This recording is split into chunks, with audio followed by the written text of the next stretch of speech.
What's going on, Muddied Waters viewers? I am here with my friend Adam the Freeman, and we are here to do something a little in-depth for you today that some of you have asked about. Yeah, and obviously if anybody knows about what Matt drinks on almost every single episode of the Muddy Waters of Freedom, it's Kava, and we've got a wide variety of items here on the table. Matt, why don't you tell us a little bit about what we got going on here? So what we're going to do is we're going to make Kava the easiest way that you can make Kava at home. So we have Kava that is very similar to what the packaging would look like when you receive it.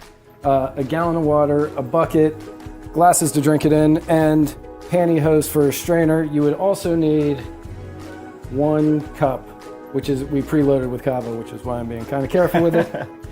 And it's really easy to make.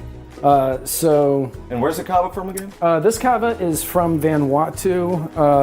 It's from the island of Vanuatu. The company we got it from is Nakamal at Home. Nakamal at Home. Nakamalahome. Glad you spelled it, because I definitely wouldn't have been able to. Right. Definitely one of the highest rated vendors that you could possibly buy a Kava from, hands down for sure. Without question, the best Kava on the market. So if you can help me out, if you can open up. So what we have here is some knee highs, a 10-pair value pack of pantyhose. And what does this do for the whole process here? So you use that just as your basic strainer. If you have strainer bags or things like that at home, right? Sure.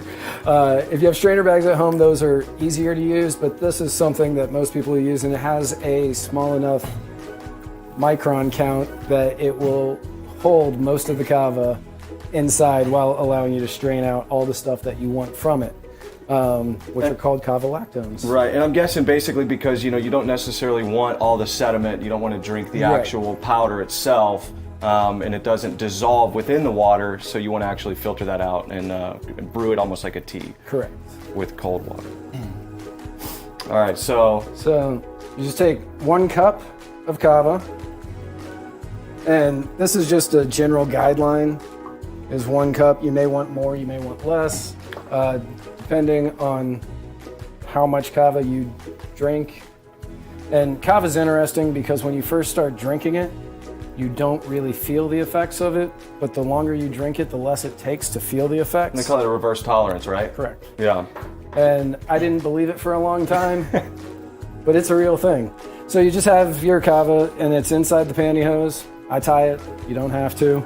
And then you just take a gallon of filtered or purified distilled RO water. I would recommend not tap, and you just pour it in, and you want to make sure that you are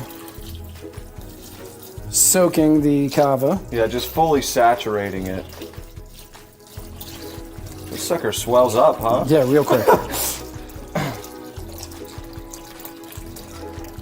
And the style that we are using to make this Kava is the Fijian style. And that's where you have the Kava inside a strainer bag and put the entire strainer bag in water. And then I did wash my hands before this. I'd hope so. Yeah. You just got to really get in there and you want to knead it and go at the Kava. You want to try to get all of the Kava lactones to mix with the water. And for some of the viewers that may or may not be familiar with Kava, Matt, what are some of the benefits for this Pacific Island drink? So it's a root, so everybody knows that you're drinking, and it comes from a root of the Kava plant. And once it's ground up and pulverized into a very fine powder, you have Kava. And when you drink it, it promotes relaxation. It can aid with those kind of sleepless nights. It has a numbing tendency, so it will.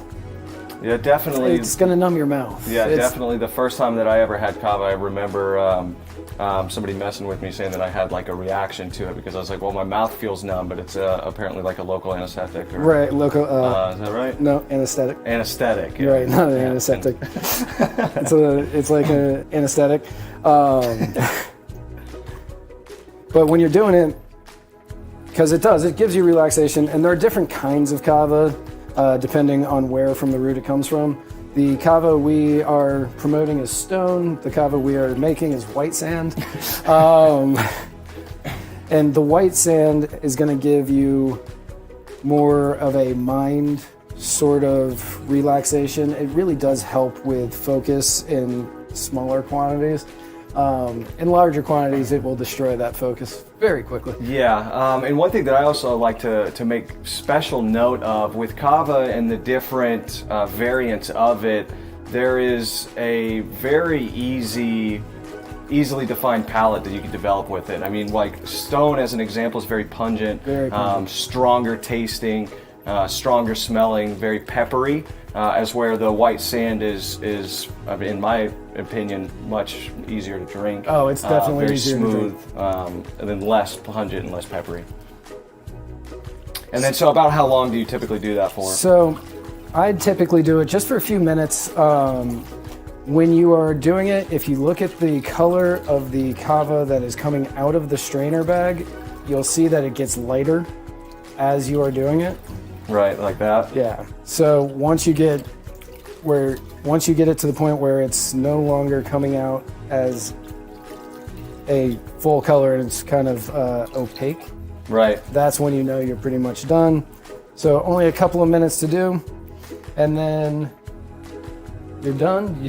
That's it. And then that's simple enough, right? Yeah, it's basically really simple. And then you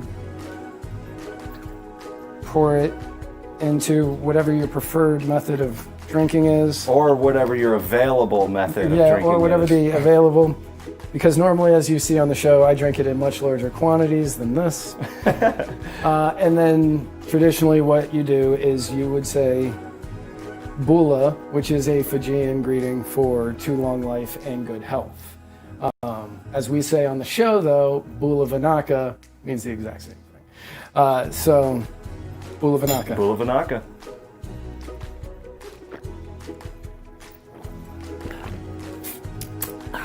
Thank you all. Hope you enjoyed this. If you have any other questions, let us know, and we will include the links in our show notes.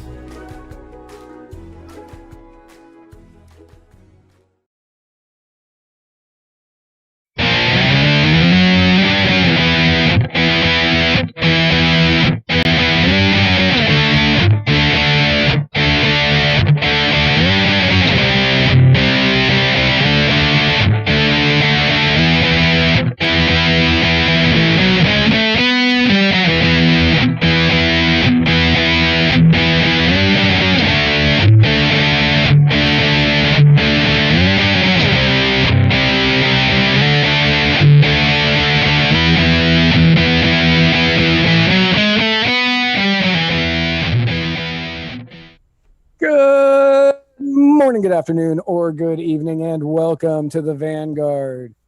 For Spike Junior Lucas, I am Matt Wright, and together we are traversing the muddied waters of freedom. Why are you giving me that? Junior Lucas. No, I mean it's not. It works. Okay. Hey everyone. I am running really so. No, I know. You're trying your best here. I am, and I actually had to find that one moments before the show because I forgot to stock up earlier. There are only so many rappers whose names can be tied. You would be surprised. Like I have an entire list of like anybody who's ever rapped now, thanks to Brett Robertson. Yeah, shout out to Brett Robertson for that. Shout out to Robertson. Shout out to Brett Robertson. Yeah. Also, real quick, shout out to Brittany Andreasen, who it is her 28th birthday today. Happy 20th birthday, Brittany! Thank you for spending it watching this. Oh, she's not. Oh. She's not. Well, happy birthday anyway, but not as enthusiastic a one now, honestly. Nicholas Andreasen says, "Love you guys. I'll watch tomorrow. It's my wife's 28th birthday, so give her a shout out." Oh, well, happy 28th birthday, but still, you should be watching us. Whatever, I don't even care, folks. Thanks for tuning in, and wherever you are watching or listening to this, if you haven't already, be sure to like, follow, or subscribe, and definitely be sure to subscribe to our YouTube channel and hit that bell. The last thing we want is for you to miss out on a hour plus long libertarian entertainment / news podcast, and your closest loved ones. Share it too, because we don't want your closest loved ones. Give the gift of Muddy Waters today. Kids love it.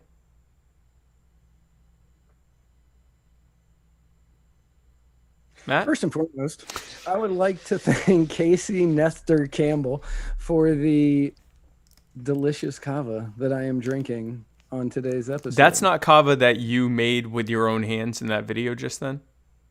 No, that kava was gone a week and a half ago. Oh, okay. And allow me to thank Aqua Fina. Aqua Fina? For this Aqua Fina. Bump, bump, bump. That's... if you don't know salsa music, that's not even funny. Anyway, I'd like to thank Aqua Fina for this, what is this? Purified drinking water. Bulavanaka. Bulavanaka. What's funny is when I went to go shoot that video, I knew that we were going to be using a green screen. Yes. I literally wore this shirt to go and shoot that video. And we were getting ready to shoot. It was like 5 to 10 minutes right before we were getting ready to start. And I looked at Adam and I said, I shouldn't have worn a green shirt, should I? And he looked at me and he goes, no. And then the guy who directed the video, this guy, Stephen McKendry, he comes out and he goes, I was just thinking, you're wearing a green shirt, aren't you? And I said, yep. Go change. So I had to run back home. Genius level stuff. That's big brain stuff.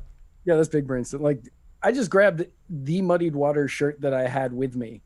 And I didn't even think, like, that was all I thought was Muddied Water shirt. Didn't even think about the color. That is, well, it worked out though. It did. You at least had, something. So that's good. And it went very well. I now know how to make kava, kind of. Right. And now I know that I just need to get more Muddied Water shirts, which you can get from our store by visiting muddiedwatersmedia.com and hitting the old store link. Hit that store link.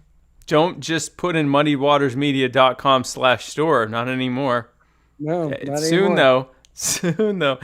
This episode is brought to you by the Libertarian Dad Bod Calendar, featuring the sexiest libertarian men that they could get to be on this calendar, including me. That was Mr. April right there. Perfect social distancing tool if you want people to stay at least 6 feet away from you. Carry this bad boy around. Only $12 including shipping, and if you want it signed and personalized by yours truly, only $30. And again, that includes shipping. And all of the proceeds go to various Libertarian Party candidates up and down the ballot. This episode is also brought to you by the Libertarian Party Waffle House Caucus, the fastest growing caucus. I don't even know if that's true anymore, but I'm still saying it is because it's my caucus. I'm the head of it. And you should join it. The Facebook group, Libertarian Party Waffle House Caucus. Be sure to look for that and join today. This episode is also brought to you by an actual sponsor, which is I guess the calendar is an actual sponsor, but it's also brought to you by Black Organic Coffee, spelled BLVCK, because why the hell not? This is America. We spell black however we want. BLVCK Organic Coffee, the finest cold brewed organic coffee on the market. Be sure to go to Black Brews, BLVCKBREWS.com, and use the checkout code MW for free shipping. This episode is also brought to you by the Jorgensen Cohen campaign. Joe Jorgensen and I are running on a platform of setting America free and taking the power out of the hands of the craven, pandering politicians and their well-heeled, politically connected billionaire cronies, and putting that power and that wealth and that freedom back in the hands of you, the people, where it always belonged. And this episode, of course, is brought to you by Henry McMaster, governor of South Carolina and known bitch. Known bitch. Well known for being a bitch. So, speaking of, real quick, did you get the first video in topic 1? You didn't do what you normally do to it to let me know that you've done it. Yes. Okay. I just wanted to make sure because you didn't change what I wrote, which you normally do. Yes, I don't know what you're talking about right now. Okay, cool. Why are we doing the slide? Speaking of, So, because I didn't want to say it when it came time. oh, okay. Fair enough. Speaking of pandering, Yeah. awful, terrible things that politicians have done, Yes. Joe Biden has selected his VP nominee. And it is personal injury attorney Chris Reynolds, attorney at law's Bay, Kamala Harris. Kamala Harris, pictured here, not socially distancing with a man who is making her clearly very uncomfortable, is very, very well known for her record, which I will be talking about both on the Muddied Waters page and my own page in social media quite a bit over the following weeks. You'll get to know all about Kamala Harris's record as a prosecutor and about why she is a uniquely bad and uniquely logical pick for Joe Biden, the architect of the militarized police state, the war on drugs, and every other bad policy to come out of government for the past nearly 60 years. She's kind of really the only logical conclusion, and it would make sense that that's who they pick. It appears as though that they have to reorder their convention schedule, as it was, I guess they did a little bit of a bait and switch. It was previously listed that Harris was supposed to speak Thursday before Joe Biden, and the VP nominee was going to be on Wednesday. Right. And a lot of people led this to speculated from this that that meant that she was not the VP pick. And since Susan Rice was left off, as well as Val Demings, they jumped up in the odds of people who may be leading the odds on who would be picked for VP. But sneaky Joe Biden came out and announced that Kamala Harris would now be the VP pick, and they are just going to have to do some reordering there. And also, like, I did all of these notes based on that schedule. Yeah. And then literally as I finished the notes, This happened. I had to change everything. All of it. So if just yet another terrible thing that this person has done to America, what she did to poor Matt. One of our top fans, Jean-Luc, actually summed it up pretty perfectly as to how to respond to this. He said, "It's official. The Democrats have put together a ticket for president for POTUS that has done more harm to minorities possibly than every hate group in the U.S. combined." And if you look at the record, that's not untrue. It's not untrue. It is pretty accurate. The Biden-Harris ticket has done more to harm minorities than any hate group could possibly hope to in their lifetime. Just between Joe Biden's 1994 crime bill and Kamala Harris's record as a prosecutor, you already, just between those two things, you see more substantive damage being done to communities of color and other marginalized communities than really any hate group can claim in this country. Yep. It's bad. Like I said, we're going to be detailing this in no uncertain terms for several weeks now. Basically until Election Day, you will get to hear the story of Joe and Kamala, as well as Donald and Mike as well. Now, not to be deterred, Joe Biden came out with a powerful defense of Senator Harris today. And I had a nurse nurses at Walter Reed Hospital who would bend down and whisper in my ear. They'd go home and get me pillows. They would make sure they'd actually, probably nothing ever taught in, you can't do it in the COVID time, but they'd actually breathe in my nostrils to make me move, to get me moving. It's powerful. This reminds me, whenever Paul Rudd would go on Conan, he may still do this, I'm not even sure, but he would show, he'd be like, he'd go to promote a movie, and then Conan would be like, okay, let's run the clip. And he showed the same clip from a movie called Mac and Me from the 80s. Where the coming down the waterfall. Yeah, or over the mountain or whatever. Over the mountain or something like that. Yeah. And every time I was like, oh, I didn't find this. I wonder what he found. And then you start showing it. I'm like, he got me again. Got you again. I might have to find that Mac and Me thing too, because you're right. That was funny. Right. So speaking of victimizers, Ghislaine Maxwell was taken off of suicide watch this week, but is still subjected to daily searches and constant surveillance. There's no way that this is going to end poorly. No. There's none. Hey, I've seen this one. This is a classic. They could hear that. That's it. Yeah, it's a classic. It's definitely a classic. Yeah, it is incredible how brazen they are with this. Like, without skipping a beat, they're going to be like, Ghislaine Maxwell has killed herself in a stunning turn of events. Like, I mean... that wasn't a bad Cronkite there. It's like a paint by I wasn't going number. for Cronkite, but thank you. Yeah. It's a paint by numbers on what they did with Epstein. Suicide Watch, take him off of Suicide Watch. Turn off the cameras, cameras. I mean, it's like we really are doing this again. Right. Like, and they don't think that anybody sees it.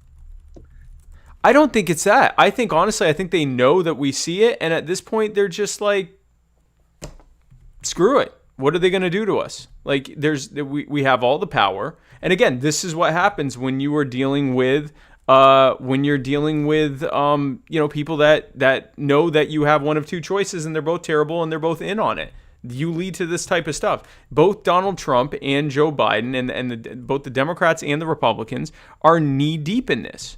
And so they have no reason to play around and go, oh, we had no idea, because they knew that this was going to happen, and they know that we know it's going to happen, and they know that we're just going to be like, well, that's terrible and we hate it. I guess we got to vote for Biden to stop Trump, and I guess we got to vote for Trump to stop Biden. What downside is there to them doing this? And by the way, before anyone says it, yes, I do recognize that this brown is a bad color to wear with all the other brown in the background. I just kind of blend in a similar way that Matt would have blended in with the Kava background with his green shirt. I know no one said it, but I see it. I just want you to know I see it. I would have just been a floating muddied water symbol. That would have been kind of cool, though. I know, right? Like, it would have been my arms and a floating muddied water symbol.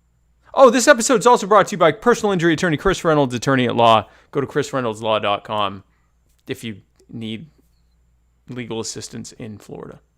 Yes. It's a powerful sponsorship there. So I mean, this thing with Ghislaine Maxwell, I hope she's brought to justice. I hope that all of the information is released. And there was last week, before we did our show last week, there was a bunch of information that came out, but we had other things that we had to talk about. Mm-hmm. And some of the stuff that was in there, we all knew already. Like, any of us that don't know that Bill Clinton went to Pedophile Island, you probably haven't read anything about this story at all.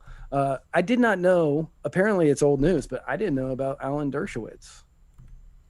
Oh, wow. I didn't know that either.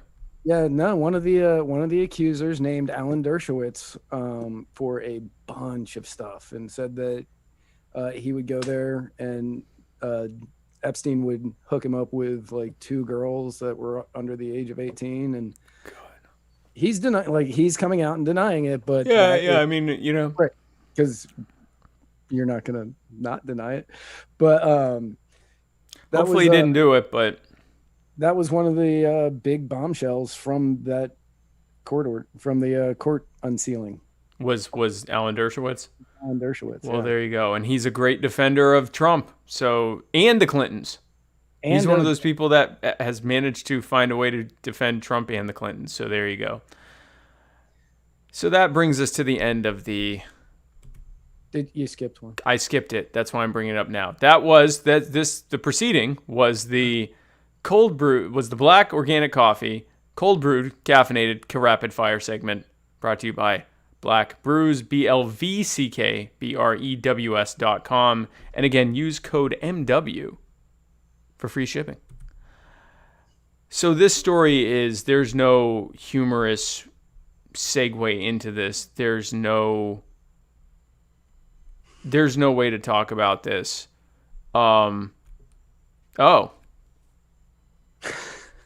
Hey, speaking of I forgot one of the segments. Speaking of the black cold brewed caffeinated rapid fire segment, we've got another segment in the rapid fire segment that I've forgotten about.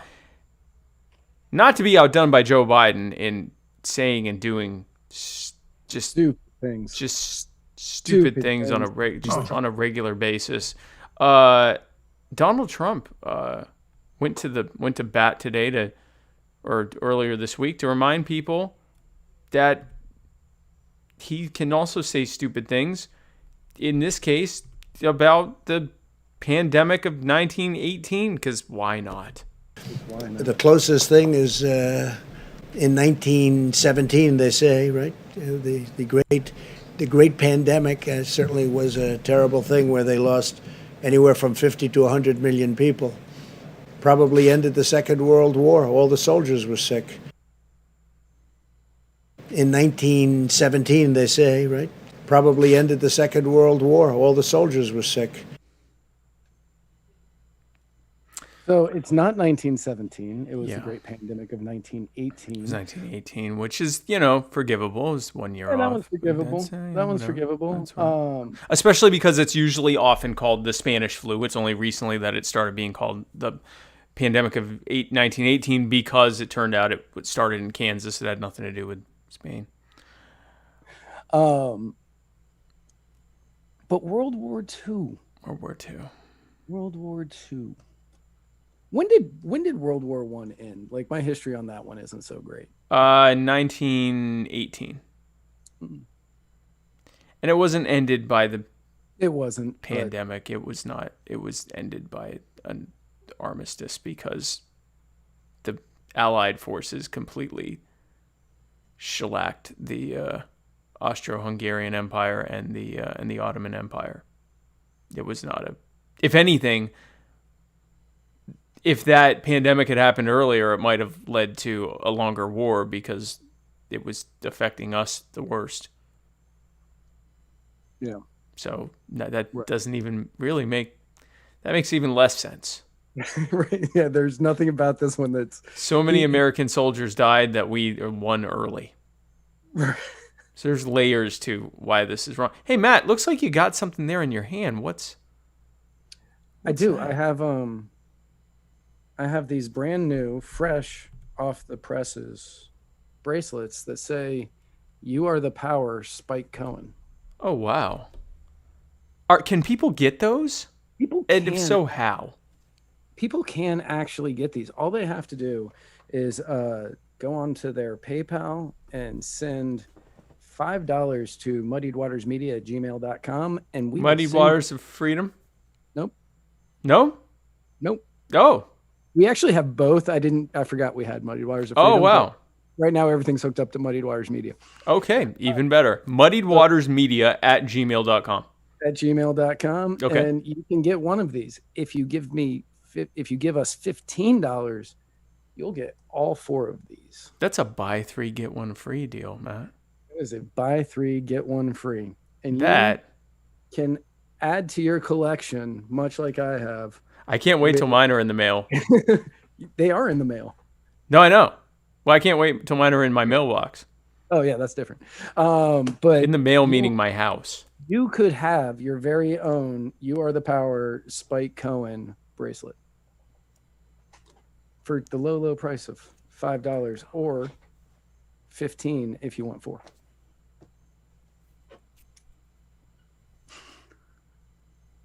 In no way was that helpful. So that is now the end of the black cold brew organic coffee, cold brewed caffeinated rapid fire segment brought to you by blackbrews.com. Use code MW for free shipping. And now we're going to talk about something that there is no humorous way to go into this. I talked about it on my social media, and it's created a bit of a firestorm of people who either were not aware of this case or were fired up by this case and are happy that there is someone running for office who actually is demonstrating that they're listening to what's happening and that these types of injustices have to end. And that is the murder of Ryan Whitaker, which to this day, no one is being tried or, as far as we can tell, even investigated for. Right. Now, it all started because there is no good way to start it. We'll have to start into it at the beginning with the multiple 911 calls, which I'm gonna preface this. Areas of these calls have been redacted, so there's going to be pauses, and I just put the two calls back to back in one video, so you're going to hear two calls that were made by Philip, who is Ryan Whitaker's upstairs neighbor. Phoenix Police, this is Steve. How can I help you? Hi, Steve. I have a domestic dispute going on, and I can tell that they're just at each other's throats. Phoenix Police, this is Philip. How can I help you? Hi, Philip. I called about a half hour ago to report a domestic dispute. What was the address that you gave? To where the dispute is. Building 12. Okay, is this And in they reference just- to a male and a female and a verbal? Oh, yeah, and it's getting really loud, and they've been doing it for the last hour. I got to get it to work tomorrow, and I can't get no sleep. These guys have been noisy constantly. Every time I come back, these guys are noisier than hell. Always Okay, fighting. and does it sound like it's escalated to anything physical, or it still just sounds verbal? Oh, it could be physical. I could say, yeah. Does that make anybody hurry up and get over here any faster? Key point there. To indicate Key that point it there. might be physical. I hear slamming of doors, and I don't know. Somebody could be getting thrown into a door for all I know. But I hear all kinds of banging. Okay, keep in mind, his complaint was not, there's a problem, someone please help, someone's in danger. He said, they're being noisy, I have to go to work, they're being very loud. Right. The dispatcher asked, are they being physical? Could it be physical? And he said, Yes. sure, yeah. Yes, I'll say they are if it means that you will get here faster. If it means that you will get here faster. That Right. is very clear. That this person is saying, yeah, what do I have to tell you to get you to actually come out and deal with this? Because I've kept calling repeatedly and I have to go to work. Now, in retrospect, why he didn't just go downstairs and knock on the door and say, hey, excuse me, I'm going to work. Can you keep it down? I got to get up in the morning. I got to get up in the morning. That's which he'd be well within his rights to do. They share a space. We certainly empathize with someone who needs to go to work the following day. And I am certain that Ryan Whitaker and his girlfriend, Brandy, would have definitely obliged and happily been quieter. But that's not what happened. That's not what happened. Instead, go ahead.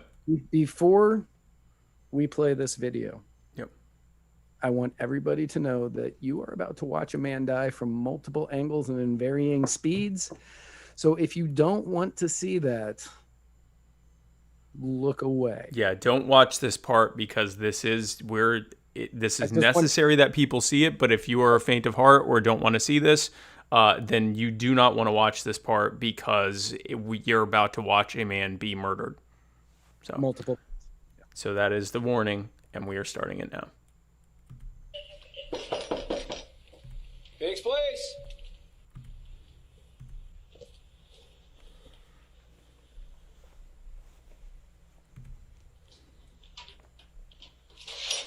How you doing? Whoa! Put hands! Oh, shit! Phoenix Police.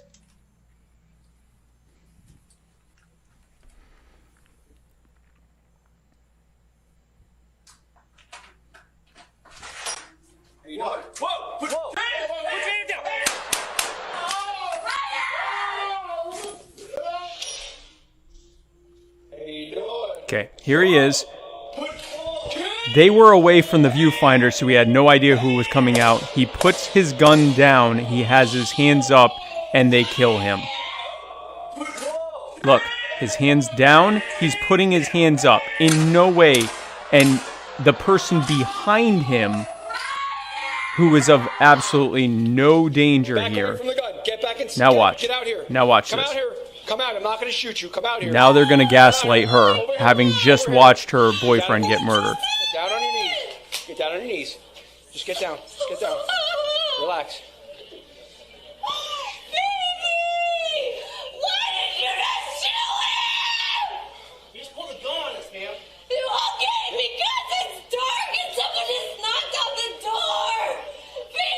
Was anything going on inside? Because your neighbor called saying that he heard you guys going at it. Arguing, fighting. Literally, we were making salsa and playing Crash Bandicoot, so there may have been some screaming from PlayStation, but it's it wasn't domestic violence or anything. Well, and that's how the call came out.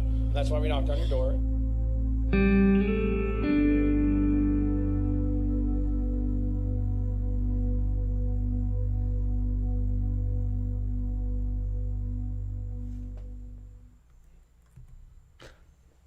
We watched it. We just saw what happened from two angles in slow motion. Right.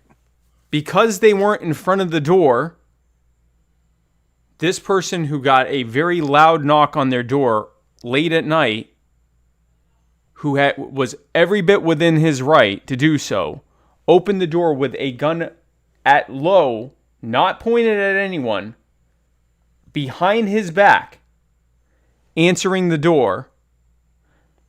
They say, show your hands. He drops the gun, puts his hands up, and they kill him anyway.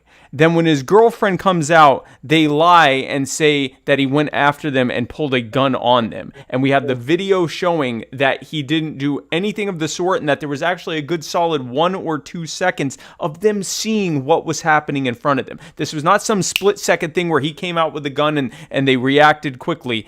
He was in the process of surrendering, and the person behind him on the ground. He was getting on the ground, and the cop behind him murdered him. Yes. And that officer's name is Jeff Cook, for anybody who's interested. The other one's name is John Ferragamo. And as of this time, as we said earlier, there have been no charges and no arrests, no investigation into this.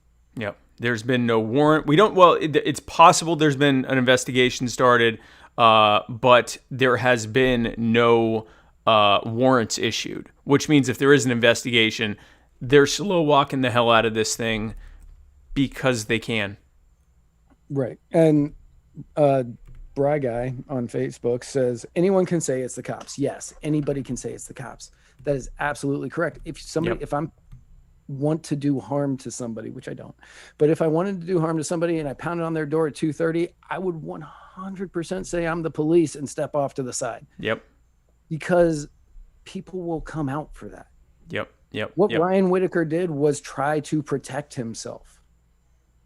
And when the moment he saw that it was the police, he drops the gun, puts his hands up, and goes to surrender towards the cop that he saw. Because when he came out, you saw him looking right at Ferragamo. And so he surrendered facing him. And that was when Jeff Cook put 2 or 3 into his back. Yep. There's no overstating what happened here. No. Because we watched it. We watched it happen.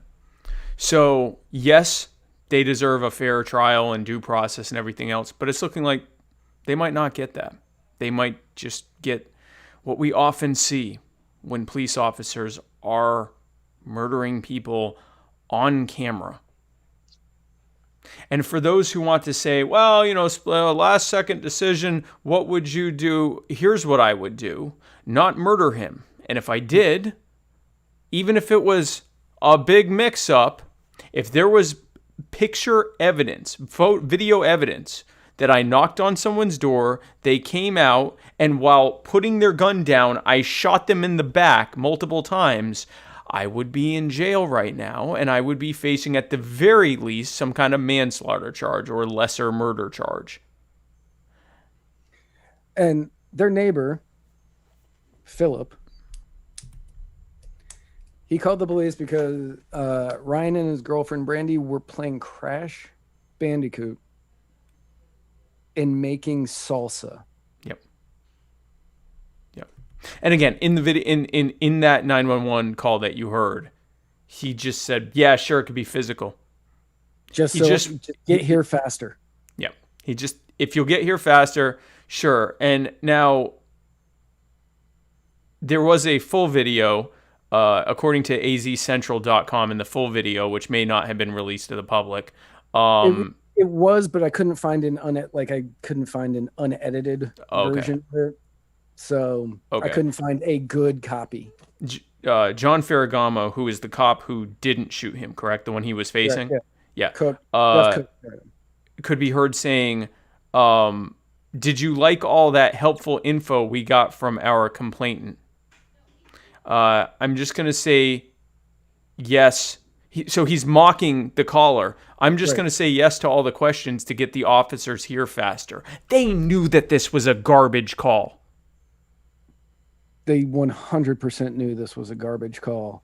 They knew that this was utter garbage, and they were in a defensive posture that allowed them to not be in any danger by a man who came out, again, within every right that he had in Arizona, to come out and with a gun behind his back, and then realizing he was dealing with police officers, immediately put it down. And then about a second and a half later, as he's putting it down and putting his hands in the air, cop decided to kill him anyway. Jeff Cook shot him 3 times. I think it says 2 times in the back, but he definitely pulled the trigger. I think it was 3 times. Everything I read said he shot him twice in the back, but I know he fired 3. I've seen that video. I believe it was 3 times, and I don't want to watch it again. No, I don't either.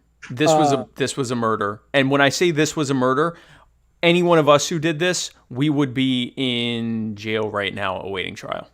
Now, I will say that there is unedited footage of Ferragamo, but they block off a lot of things. So it didn't look, you wouldn't have gotten the full impact of the video as you did with that one. Yep. And that's the one where it said, did you like all the helpful info we got from our complainant? Yeah. Jeff Cook did not have unedited body camera footage released. Yeah. The guy who shot him, we only got a bit of it, which means they're hiding something. Because we got the unedited footage from the other police officer. Yep. And we got the footage of him actually shooting Ryan. We just don't have whatever happened. Was it before or after that? Or I guess before and after that. Yeah, before and after. Yeah. Yeah, we don't know what happened before and after. I'm guessing it's a lot of after. Yeah. I'm guessing it's a lot of after, or maybe a little before, that demonstrated that he didn't think even, and it probably is a lot of after, him demonstrating that he did not think that this person was a threat. Because in what I was reading when I was doing the show notes on this, when Ferragamo says, did you like all that helpful info we got from our complainant? And I'm just going to say yes to all the questions to get the officers here faster. Cook was responding. Cook was responding to these questions and to these comments, but you couldn't understand. You can't hear what he's saying, so you don't know what he's saying. But in his body cam, you might be able to hear what he was saying. Oh, you'll definitely you would definitely be able to hear it, which is why they aren't releasing it. So what they'll probably do is release this like a year and a half, 2 years from now, which is what recently happened with another case of officers killing someone under pretty shady circumstances, and that's a common thing. They investigate themselves, find that they did nothing wrong, and then they release the evidence showing they did quite a bit wrong long enough afterwards for people to go, oh, well, that's an old case. We just have to move on and hold them accountable in the future. Oh, and they won't be held accountable because of thanks to qualified immunity, unless these officers are actually prosecuted and convicted it is almost certain that Brandy and the family of Ryan Whitaker will not be able to sue either these officers or the police department. And this isn't the first case this year where somebody has either called in a I'm blanking, where you checkup thing. Yeah, wellness visit. Yeah. Yep. Yeah, wellness visit. Where somebody's called in a wellness check. Yeah. Yeah. Wellness check. That's it. Yeah. Where somebody's called in a wellness check and somebody has ended up getting shot by the police, or that somebody called on a noise complaint that they acted was so much worse than a noise complaint because they had to wake up in the morning and they just wanted the cops to get there. And because of that, somebody is dead. Yep. And Matt Bain in the comments says, OG vid, I'm not sure if that was a misspelling, but OG had them struggling to find the apartment and clearly aggravated and already had guns drawn before even figuring out why or where. So these cops were angry and looks like they took it out on someone when they thought they might have cover. And again, I guarantee you the reason that footage hasn't been released is because it's them saying that. But we don't know that. We don't know what's on that. But here's what we do know. What we just saw in two different angles, even in slow motion, was that a man who was clearly surrendering for like a good solid 2 seconds. This was not like a split second. He came out, like that. He came out. It was never pointed at them. He put his hand up. He's dropping the gun. Had it down. Already going down. Moved down. And they shot him anyway. And then they lied to his girlfriend. He came after us with a gun. No, actually, you came after him with guns. That was his home. He pulled a gun on us, ma'am. No, he didn't. Yeah, no, they didn't. No, he didn't. And yeah, here is the problem. And we talk about this a lot on the show. Don't call the police on people unless you think you know for certain that someone's life is potentially in danger. Do not call the police unless you are okay with the person that you are calling the police on being killed. Stop doing it. Stop doing it. Most police officers are not trained to de-escalate or to deal with nonviolent situations. Often they are trained to escalate. Stop calling the police. If you have a problem with your neighbor being loud, go talk to them. Stop calling the police. This is what happens when you call the police on something that the police aren't needed for. You don't bring a hammer when the problem is an egg, because you'll end up with a smashed egg. The hammer's for the nail. It's not for something that isn't a nail. Police officers are armed. They are increasingly militarized, and they're in both their training and their equipment. And this is what happens. Stop treating your neighborhood like Fallujah. Some of the people in the comments, who have seen the whole video, said that the full video had audio of the officer saying aloud, "I don't have time for this." Yep. Said, "I don't have time for this." Like you said, that they were going around, that they couldn't find the place. They already had guns drawn. Yep. It's what Sunshine Rose says, never call. They will twist everything and you will end up in jail. Well, I think Ryan would have loved to have been in jail. And I get the point you're trying to make. This is I both agree. And also Ryan would have loved to. Yeah, Ryan would have loved to go to jail. I mean, this is would have been out the next morning. And she also said there's no innocent until proven guilty. And that's the point, is that in that moment, Ryan was not only treated like he was guilty, he was treated as though he was deserving of being killed, even though he was surrendering in front of them. Every bit of his body language and the fact that the gun wasn't at no point pointed towards them demonstrated that he was, and this wasn't someone who was sneaking up on them to ambush them. They came to his house. It's obvious as soon as he realized he was dealing with cops that he was putting the gun down. Yeah. And again, if any one of us did this, we would be facing prosecution for it, and they'd have an open and shut case, and we'd be trying to plea it down to try to not end up, in prison for the rest of our lives. And we'd be begging for the mercy of the court because blah, blah, blah, blah, blah. It happened so quickly. And yet these officers aren't even being searched. Nope. This is why Joe and I are running. These types of stories are why we are running. We're running for a myriad of reasons. Ending the wars, bringing the troops home, getting government out of healthcare so that the cost of healthcare can go down and access to affordable care can go up. There's a myriad of reasons we are running. This is one of them. We have an increasingly unaccountable and militarized police force that is encouraging this kind of bad, sometimes murderous policing and punishing good policing by holding bad cops accountable and telling good cops it doesn't matter if you try to stop them, no one's going to be held accountable anyway. So it actually encourages, and we have spoken with police officers who are quitting the force because they don't want to be involved with this anymore. These are the officers who signed up to protect and serve their communities and their neighbors and their neighborhoods and the public. And when they see what is increasingly becoming the culture in police departments and government agencies around this country, they say, never mind. I'll leave you to it because the system is entirely set up to encourage bad actions like this. And we are seeing it play out. We see it play out with people in multiple other cases. Tamir Rice, John Crawford, Eric Garner, George Floyd. Thankfully, George Floyd's killer is being tried, but that even took a while. That took protests before that happened, and there was a live stream video, an 8-minute video of him casually killing George Floyd, whose hands were behind his back and who was down on the ground on his face.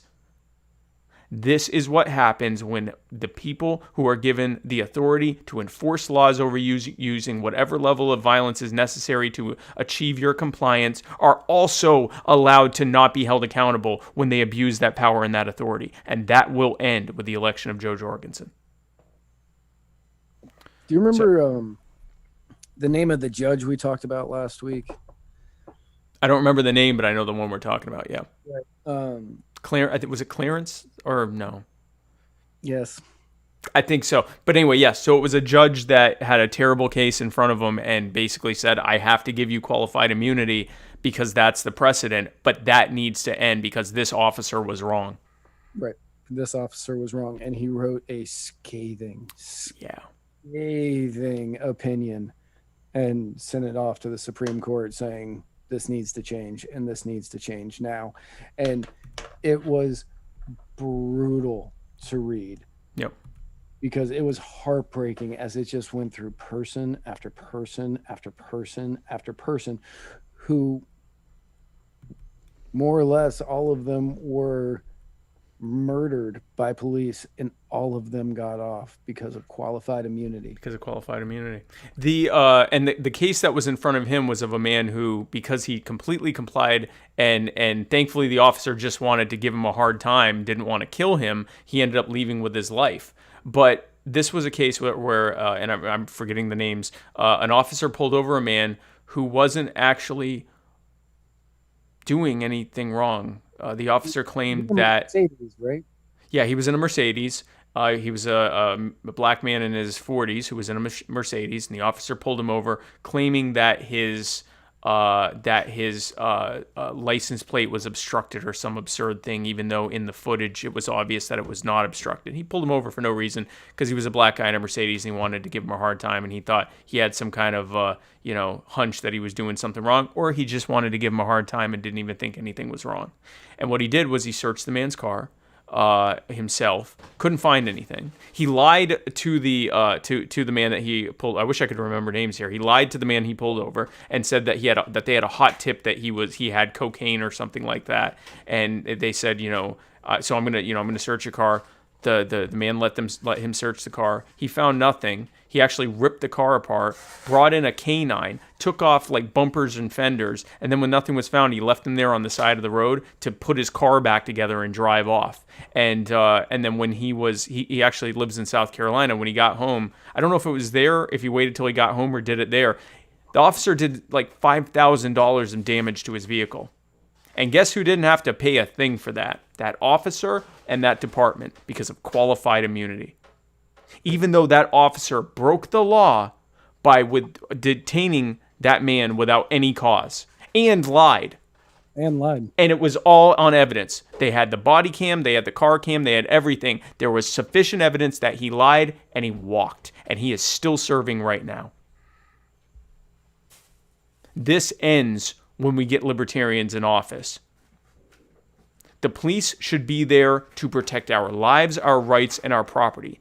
Anything else should not be happening. And when bad officers abuse their authority, they should be held accountable even more so than civilians would be in similar situations, because we don't have that authority. We don't have that ability to, to decide whether someone lives or dies in the same way that a police officer does. So when they abuse that, they need to be held even more accountable than we are. And that happens when you elect Joe Jorgensen and when you elect libertarians up and down the ballot. We get enough of us on there and these things start to change. We don't need another Ryan Whitaker. We don't need another George Floyd. We don't need another Breonna Taylor. We don't need another John Crawford or another Eric Garner or another Tamir Rice or any of these. These need to end. We've seen too many of them and they need to end. Duncan Lemp, these all need to end. All of them. So go ahead. So we've been doing this show. I've been doing this show for just under 4 years. You've been doing this show for 2? Coming up on 2? Yeah, 2 years, yeah. It's about 2 years? Yep, just about 2 years. I think September is going to be 2 years for you. We have done a lot of these stories. Yeah, too many. Course of over my 4 years and over Spike's 2 years. We have done a lot of these stories. And every time they don't get easier. They never get easier to do, because every time they suck and they hurt and they just eat you on the inside that this is happening. Yep. And nothing is going to change. And I don't give many endorsements for Spike on the show, but literally nothing is going to change unless you get Jorgensen going in the White House 2020. Yep. Because Trump's not going to change it. Biden's not going to change it. Joe Biden just demonstrated what you're going to get. You're going to get female blackface on the same bad policies that have led to so many countless number of egregious violations of our rights, up to and including murder, like what we just saw, as well as countless examples of everyone, but even disproportionately higher on the most marginalized among us. That is what you were going to get. Joe Biden selecting Kamala Harris is the VP pick equivalent of Nancy Pelosi putting on a kente cloth and kneeling in the lobby of the Capitol building and saying, Black Lives Matter, and then doing absolutely nothing to change the policies or the systems that are in place that allow that infringement on the lives of people of all colors, and again, most disproportionately against marginalized communities, but against all of us. It needs to end, and it's not going to end with this performative wokeness garbage. It's going to end with actual concrete policy changes that will reduce and decentralize the state's power and take the hands of the power and the decision-making and the wealth and the freedom and the decision-making out of the federal government, who has created this system, and putting it back in the hands of the communities and the people where it always belonged. It is not going to come from Republicrats. It is going to come from an across-the-board change at the electoral level. Not just for Joe and I, but for libertarians running up and down. We just saw, how they made sure another Breonna Taylor's not going to happen? The Louisville City Council had to pass a resolution ending no-knock raids and making them illegal.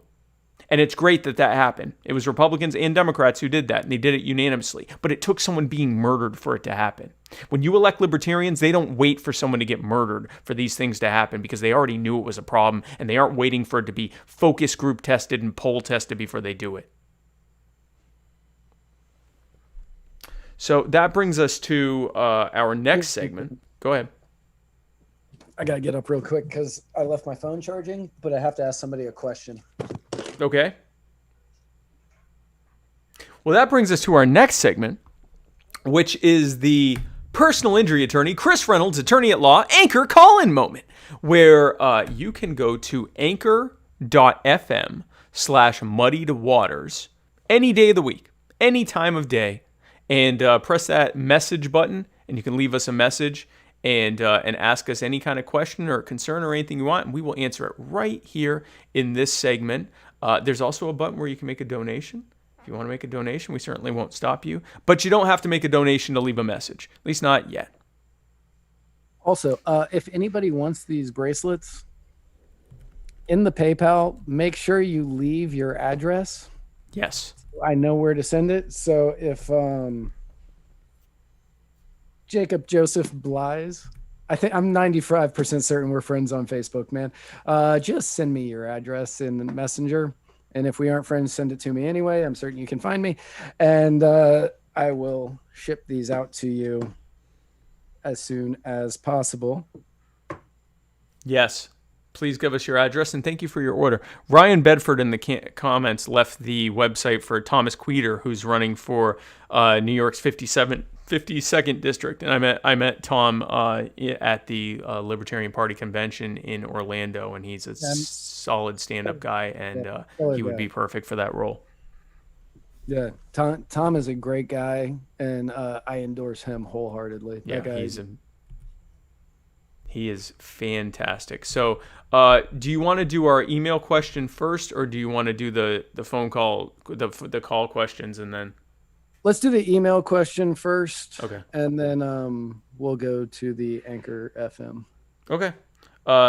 Seth Thomas Benton says, just find guy on left on Facebook. Don't do that. First we're going to read an email that came in. And thank you all for leaving emails, but also some of these emails, man, yeah, some of these emails are very difficult to read. You're better speaking them. I'm not naming names. No, some of them. And Shane, who got his email on, he's not one of those people. No. He's definitely he did it. He did the thing. So here's Shane's question. Hey guys, I recently had a discussion with a friend about patent laws. The idea that someone could own an idea seems absurd to me, but my friend insists that it protects smaller companies from being ripped off and put out of business by larger ones. I've heard you talk about ending pharmaceutical patents and was curious if you'd have a similar stance on all other patents as well. If so, how would larger companies be stopped from ripping off their smaller competitors? Thanks, Shane. That's actually an excellent question, Shane. And just to be clear, what we're not advocating ending all patent laws. We are advocating ending this endless reauthorization of patents, or allowing companies to change one molecular thing on a drug, or one minor thing about the drug that doesn't really affect the actual active ingredient, and then repatenting it and saying everyone has to order this from now on, and no one can use our old patent that we basically shelved, and no one can buy that one anymore. That's what we are ending, is the malignant patent squatting in the pharmaceutical sector, especially, and elsewhere as well. We are not running on ending all patents. Now, I will say this.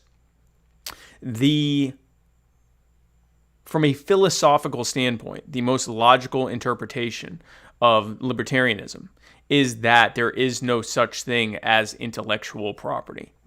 For example, a patent or a trademark or a copyright, and here is why. In order for something to be considered property, it has to be scarce and tangible and non-replicable. So, for example, I bought this bottle of water, and I own it because I bought it. Or if someone had given it to me and said, here, I'd like you to have this bottle of water, it's for you. And I go, oh, thank you, this is now my bottle of water. I can drink it, I can give it to someone else, I can sell it, I could rent it, but that would be kind of pointless because it's water.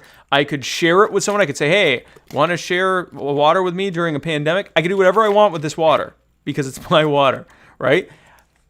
It's a tangible thing. It is impossible for both me and someone else to own this exact bottle of water and use it fully at the same time. We can choose to co-own it or whatever, but it's impossible for me to exclusively own it and someone else to exclusively own it. That's not true with ideas.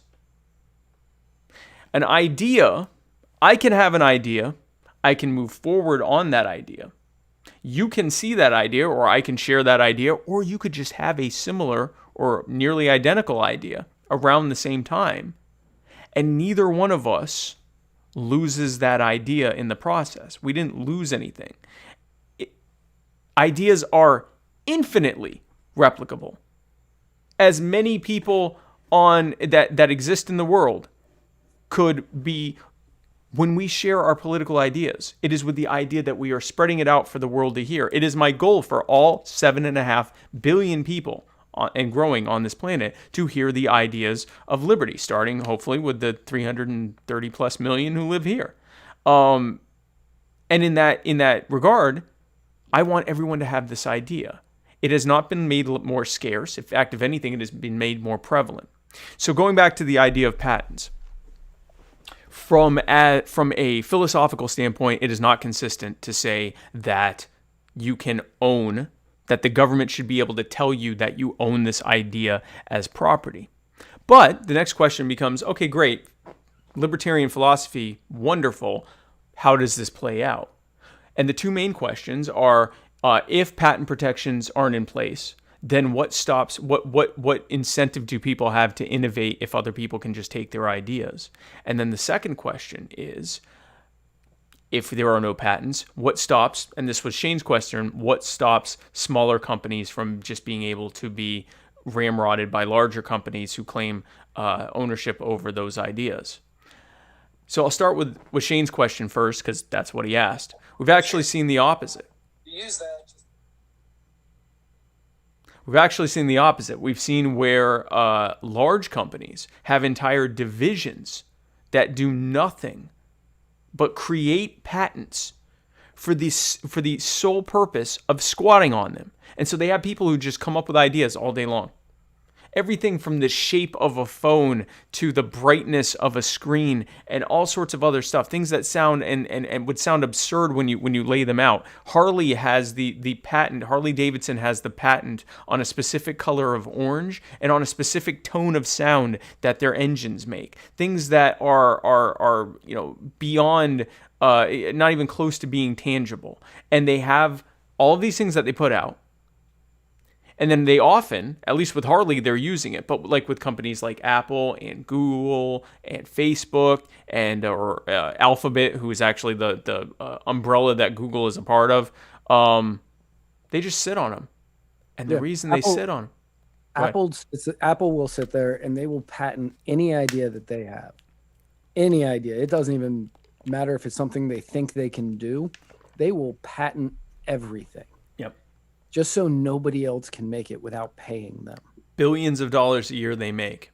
And the reason they do this is that when the small business person, however many days, weeks, months, or years later, goes, hey, I got this idea, an Apple or a Google or a Facebook who literally had thousands and in some cases tens of thousands of people just making stuff, making just vague, and they make them as vague as possible. And they have existing relationships with the patent officers and the people in charge of the patent office. So their stuff that's super vague gets through that if you and I tried to submit a similar patent, we'd be laughed out of the office. They'd say, absolutely not, this is way too vague. But so they get to, corner the market literally on the vaguest of ideas. And then they have a army of attorneys that just wait for someone to come up with an idea or try to patent it, and then they go to town. They sue them. They say, we want a piece of it. We want, we're licensing it. And what they often do is they will have the person, agree to. What they'll have the person do is demonstrate in the market that they can sell this thing. And then Apple steps in or Google steps in or Facebook steps in, sues them for all the money, gets all of the money, and then starts selling it because that person demonstrated to them that there's an actual market for it. Because they would have never taken all of these ideas and run with all of them because they don't even know how, 90% of them probably wouldn't even go anywhere. But they let the smaller businesses do the hard work for them, demonstrate in the market that there's a market for it, then they steal all their money through the courts. So it's actually the opposite of what happens with the patent protections. Patent protections are used and weaponized by the most powerful among us to make sure that we cannot come ahead.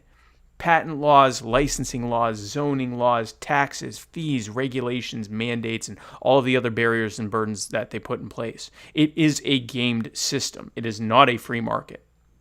If we're going to call it capitalism, it would be the capitalism that the Marxists referred to, where the owners of capital, the most powerful among us, use the government as a bludgeon against everyone else to force us to be subjugated and reliant on them.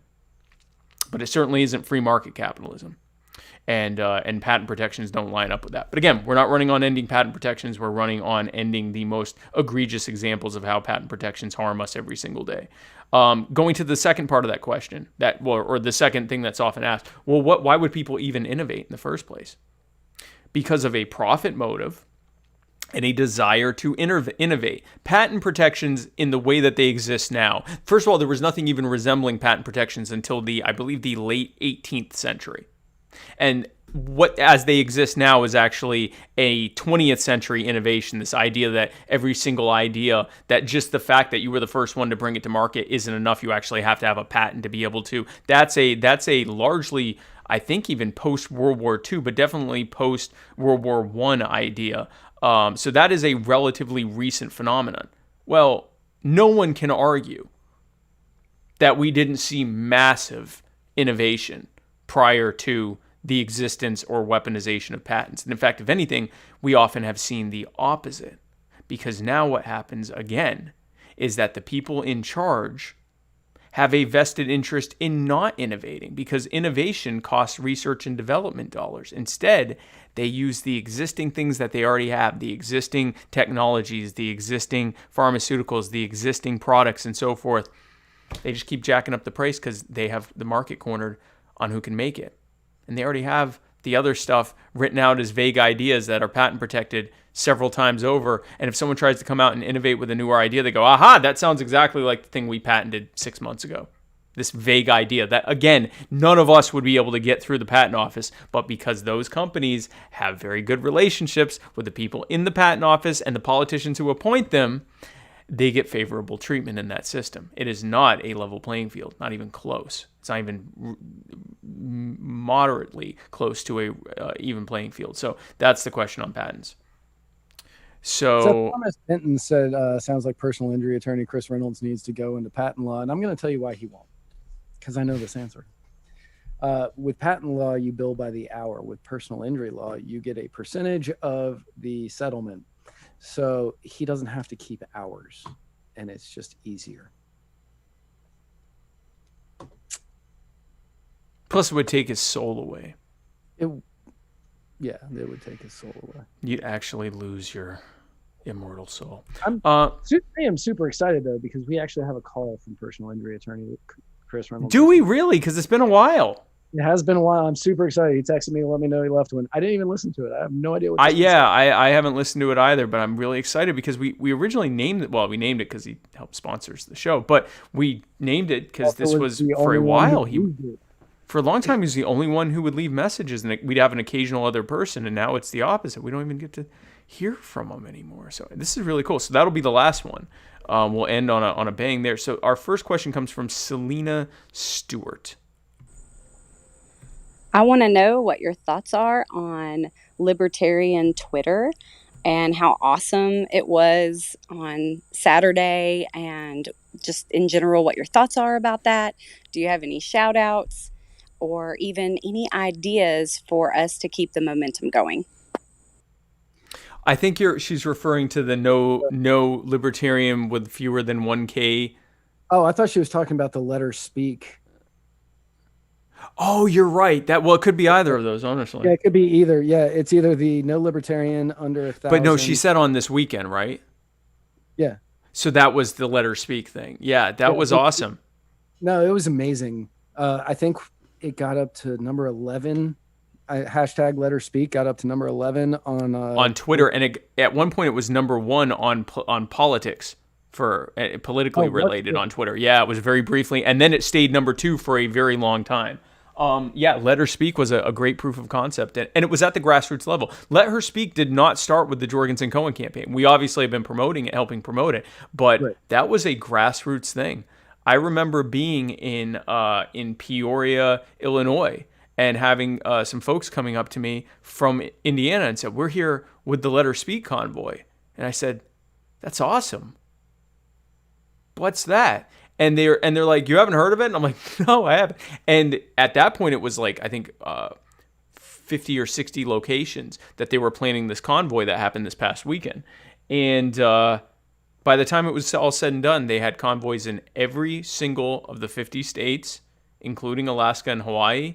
And there were over 180 well-attended convoys across the country. People where they basically decorated their cars and went out and waved signs. And it was incredibly powerful, and we got a ton of momentum on social media as well. It's been reflected in our growing, exponentially growing reach on social media for both Joe's social media and mine as well. And then there was, and I forget who started it, but it was actually kind of piggybacking off of that, was the idea that no libertarian on Twitter should have fewer than 1,000 followers. And so, by the way, Muddy Waters Media. Twitter at muddied_waters. At muddied_waters. Be sure to follow us. Hashtag no muddied under 1,000. And and also subscribe to our YouTube, youtube.com/muddiedwatersmedia, and hit that bell. But no, it was fantastic. I thought it was really inspiring, and it just goes to show. I've heard over and over again on this campaign from people who have been around since the beginning of the Libertarian Party, who have said, "I've never seen this much excitement and momentum for the, not just for Joe and me, but for the entire Libertarian Party and ticket." And a lot of people are very excited about where things are headed. And the second part of her question, I think, was how do we keep that momentum going? And honestly, that is 100% up to each and every voter, each and every libertarian who plans on getting on social media.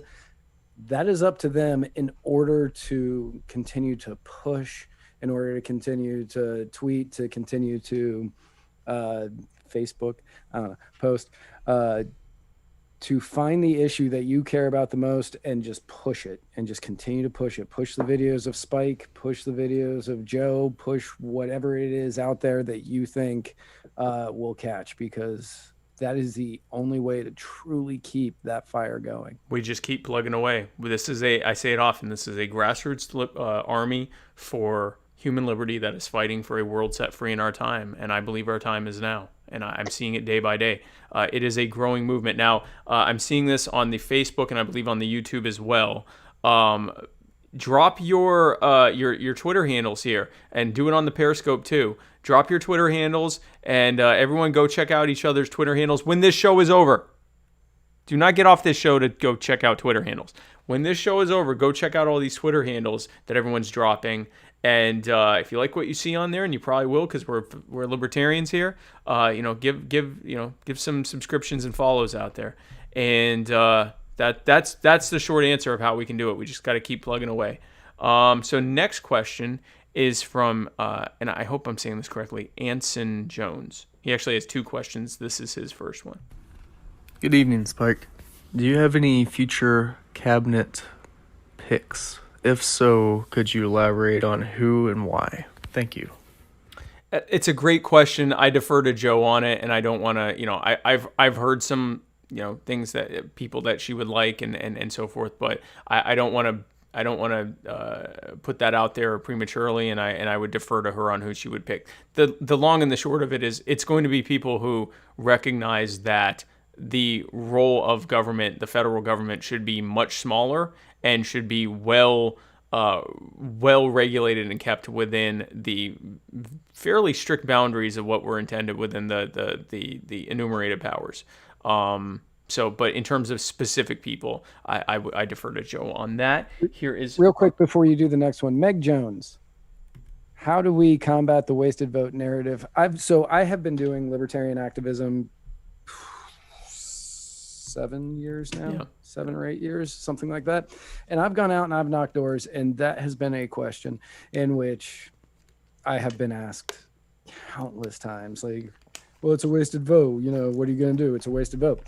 And my response to that has been and always will be, I find it to be a wasted vote if I'm voting for somebody that I don't believe in, as opposed to somebody that I actually agree with.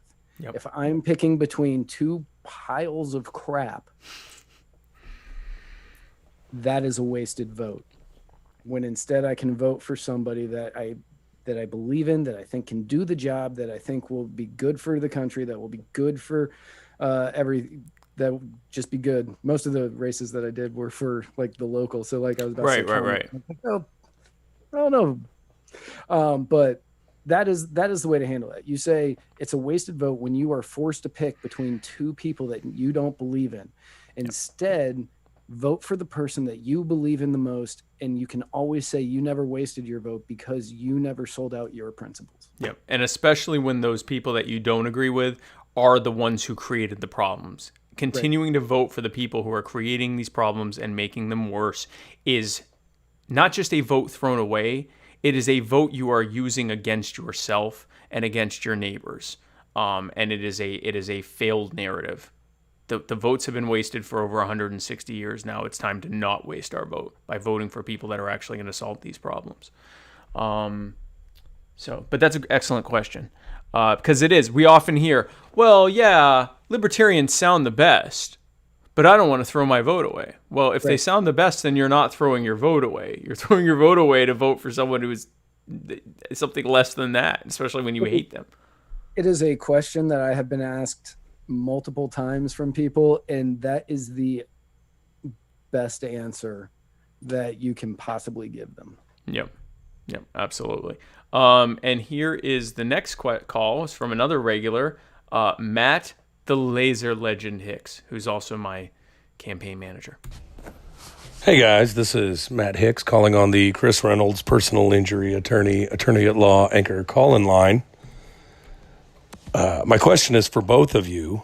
Which of the vice presidential candidates running for office currently is responsible for more black men being incarcerated than anyone else living today? Hashtag Laser Legend. Kamala Harris. I believe that's Kamala Harris. And I need to now find out for certain, because I've heard both Kamala Harris and Kamala Harris, and I definitely need to know. We have to nail that down. I've heard it in both ways. I think it's Kamala, but we will find out together when I say it next. Harris. Harris. Harris is responsible for more black men being incarcerated than any other prosecutor alive right now. Any other prosecutor. I mean, that is an incredible distinction at a time when people are out protesting in the streets against the exact types of actions that were taken every single day by prosecutor and then later Attorney General Harris. It's like I said, it is the equivalent of putting on the kente cloth and going, yes, Black Lives Matter, and then continuing to do the same nonsense you've been doing. To say, I hear, people are out protesting saying end qualified immunity, hold bad police accountable, end systemic racism. We want to see concrete change. We're sick of being lied to. And Joe Biden's like, got you, fam. Here's a prosecutor who's like the worst one out there, but she's a black woman. And in fact, that going into today, I would have bet Susan Rice. I was increasingly thinking Susan Rice. For that reason alone. Nope. Doubled down on bad. Doubled down on he picked personal injury attorney Chris Reynolds, attorney at law's Bay. Incredible. So here's the next question from Brian Clary.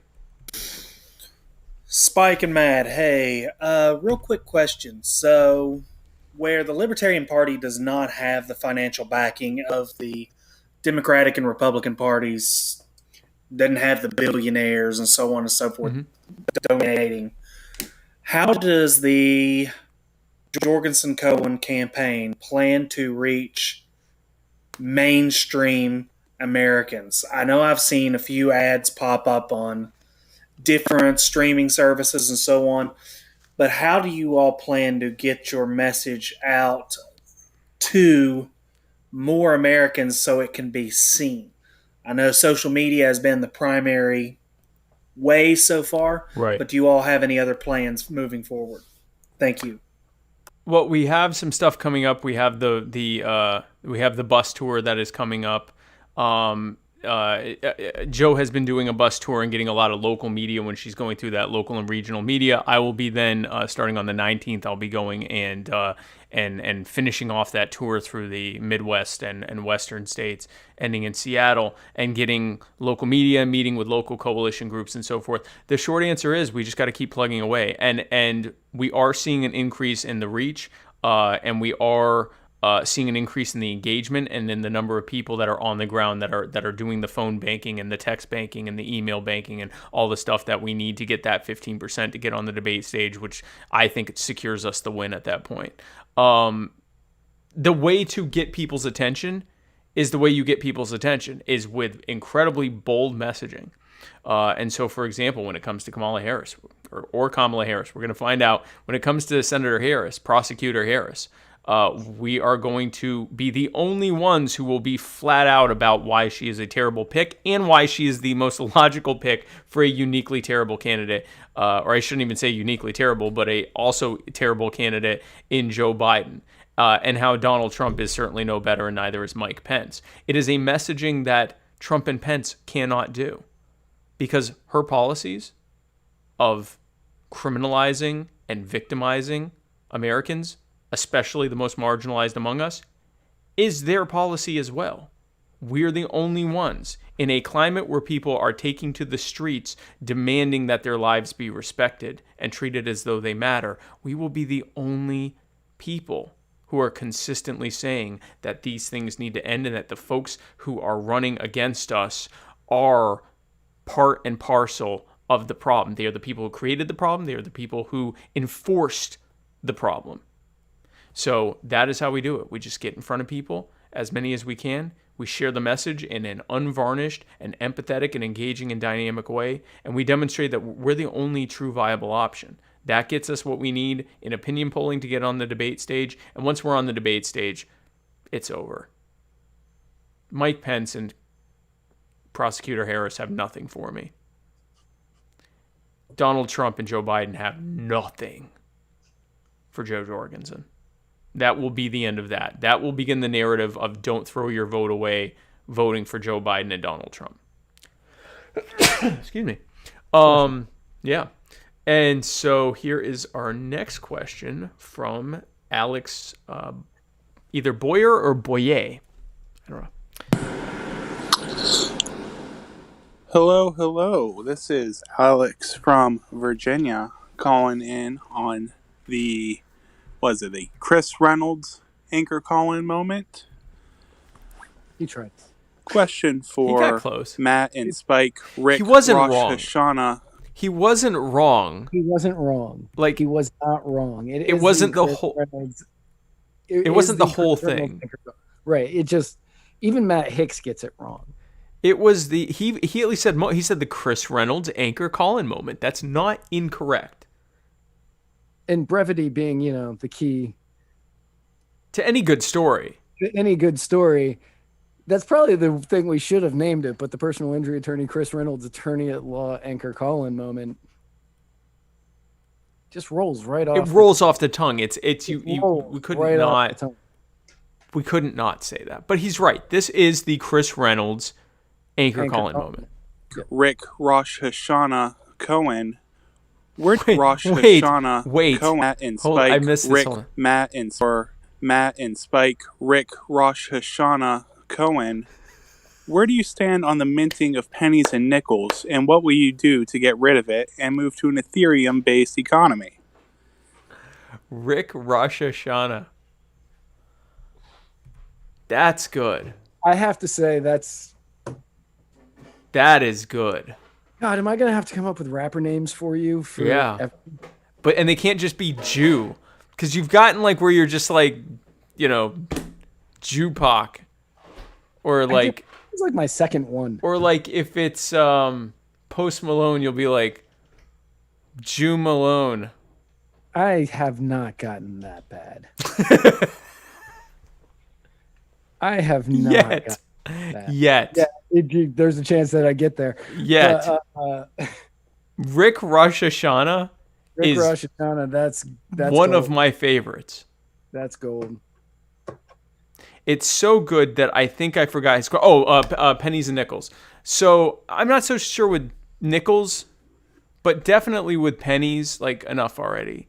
Like it costs more to mint a penny than a penny is worth, and that's been true for a very, very, very long time.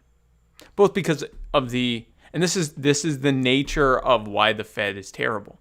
Because the Fed has consistently increased the cost of living through the devaluation of currency, the value of the penny goes down and down and down and down and down. And because of that cost of living increase across the board, the cost of making the penny goes up and up and up and up and up and up and up. What a perfect microcosm of why the Fed sucks. Eventually, it will reach a point where the dollar is worth less than the cost of making a dollar. And eventually, it will be where the cost of making a $5 bill is less than the value of the blah, blah, blah. Okay? This is where we're headed. By the way, that's part of the reason why they're pushing for a cashless economy. Yes, it's so that they can more easily track your every single move, but it's also because it reduces their cost of having to print out money that's actually worth less than the cost of making it. So, how do we switch to you mentioned Ethereum. I certainly like Ethereum. All disclosure, I do have some Ethereum.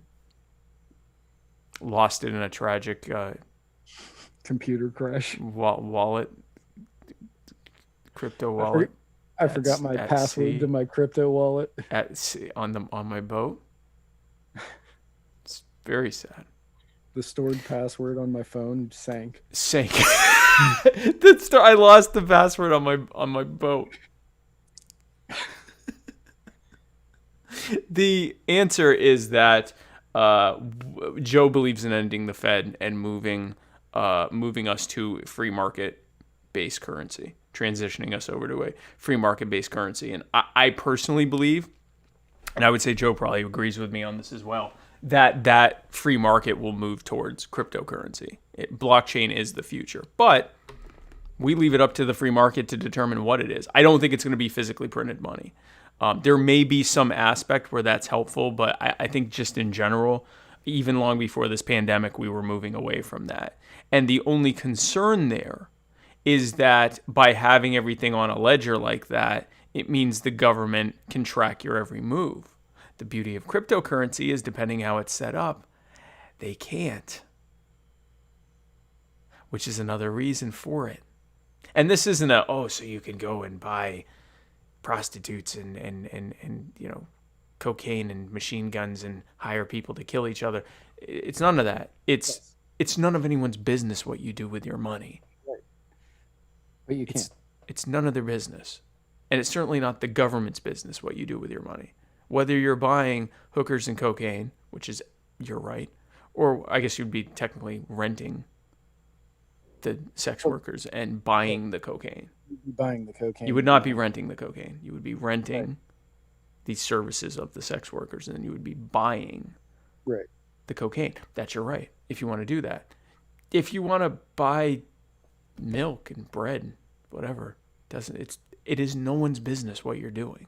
And so that's the beauty of crypto, is that it allows for all of the benefits of a cashless society, but also has the benefit of it not being, you not incriminating yourself. Because forcing you, it's arguable, it could be argued that forcing someone to use a currency, a form of currency that everyone gets to see, including that law enforcement gets to see, even without your permission, it's arguable that that's a violation of your Fifth Amendment right not to incriminate yourself.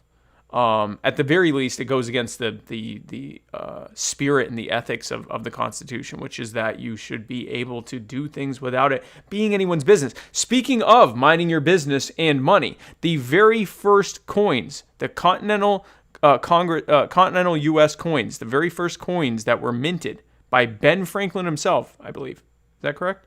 Yeah. By Ben Franklin himself. Do you know what they said on them? Mind your business. Mind your business. That's not okay. So that phrase wasn't like mind your business, stay out of mine. That's not what he meant by that. What did he mean by that? take care of your business. Make sure you are doing your your job. Right. Right. Not mind your business, stay out of mine. But in the greater sense of things, right. If you're taking care of your stuff, that means you're not bothering someone else. That's how mind your business turned into mind your damn business. Right. Right. Today's lexicon, it doesn't really match up with what he initially intended it because we've adopted a whole new slang for it. Same thing with the quote they use from Franklin about those who trade security, essential security for, or essential freedom for security, deserve neither. That didn't. Right. It meant another thing. Right.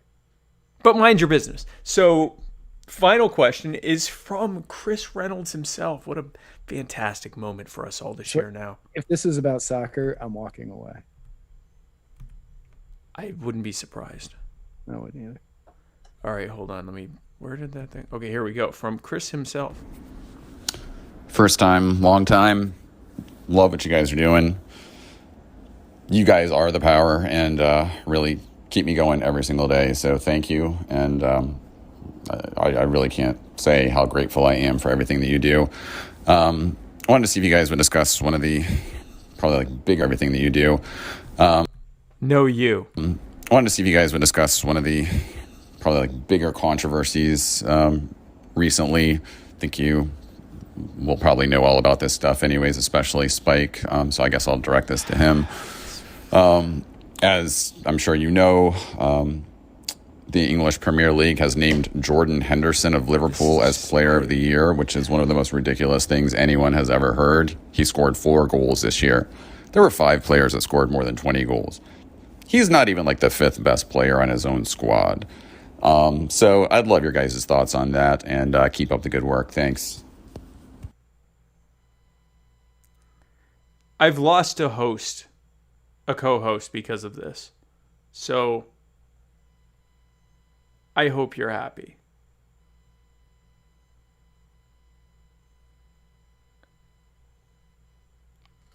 I now have to finish this show myself because of this.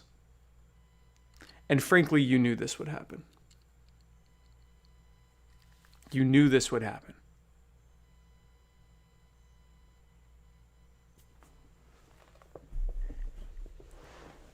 You knew this would happen.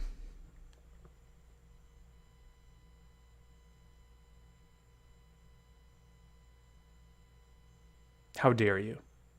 So now we move on to the second segment. So that was the Chris Reynolds attorney at law.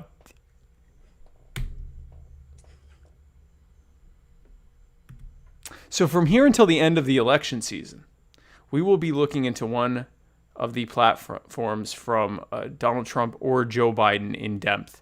Basically, we'll explain why it's terrible. And we did Joe Biden's. We started last week with Joe Biden's gun control policies. Gun control policy. And they were terrible. Right. And not to be outdone,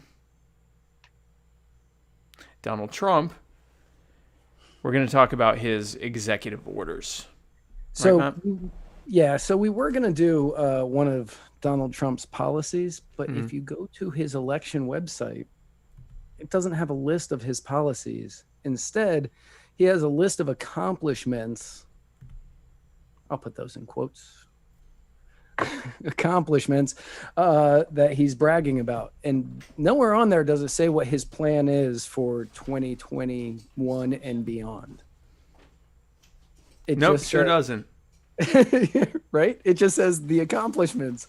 I searched his website for longer than I wanted to be on Donald Trump's website today, looking for a platform, and I couldn't find it.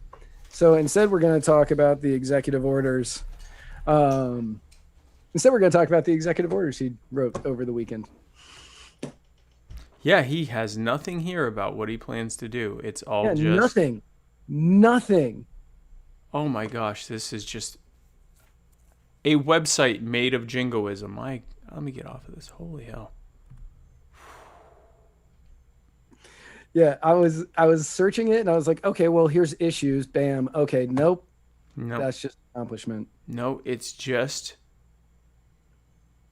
Joe Biden sucks, which we agree. That's really what Joe Biden sucks. Look at these really bad things I did. Yeah, look at these things that I did that some people that wear MAGA hats will say are accomplishments. And so here are the things he's claiming were good. Over the weekend, Trump signed a number of executive orders. The four main orders extended unemployment benefits, which have been accredited with the jobless problem because there are people that are making more money at home than being employed during a pandemic, which I don't blame them, because if you could make more at home, why not? But that's not really a good way to bolster the economy. Get the economy going. Provide a payroll tax holiday, which you still will have to pay. We're gonna get into all of those. Defer student loan payments through 2020 again, and extend the federal protection from evictions. So first with that unemployment benefits extension. Yes. So it is down to 400 a week as opposed to 600, the 600 that had been previously. However, what Trump did say is that 300 of it is going to come from the federal government, and the states will have to kick in that other 100. He's making state legislation now. Yes.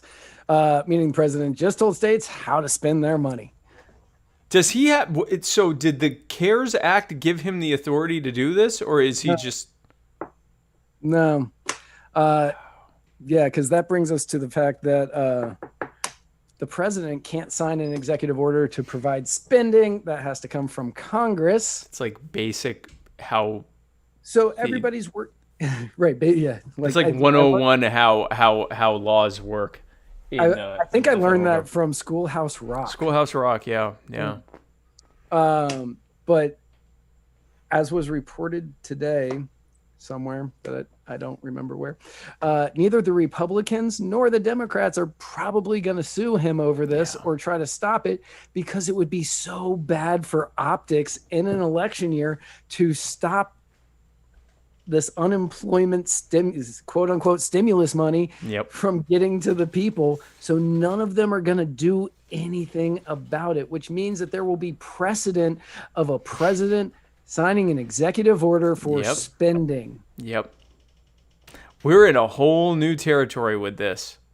This is some new stuff here. We've already had presidents legislating and then courts upholding it, saying, well, I think it was good, so we're going to uphold it.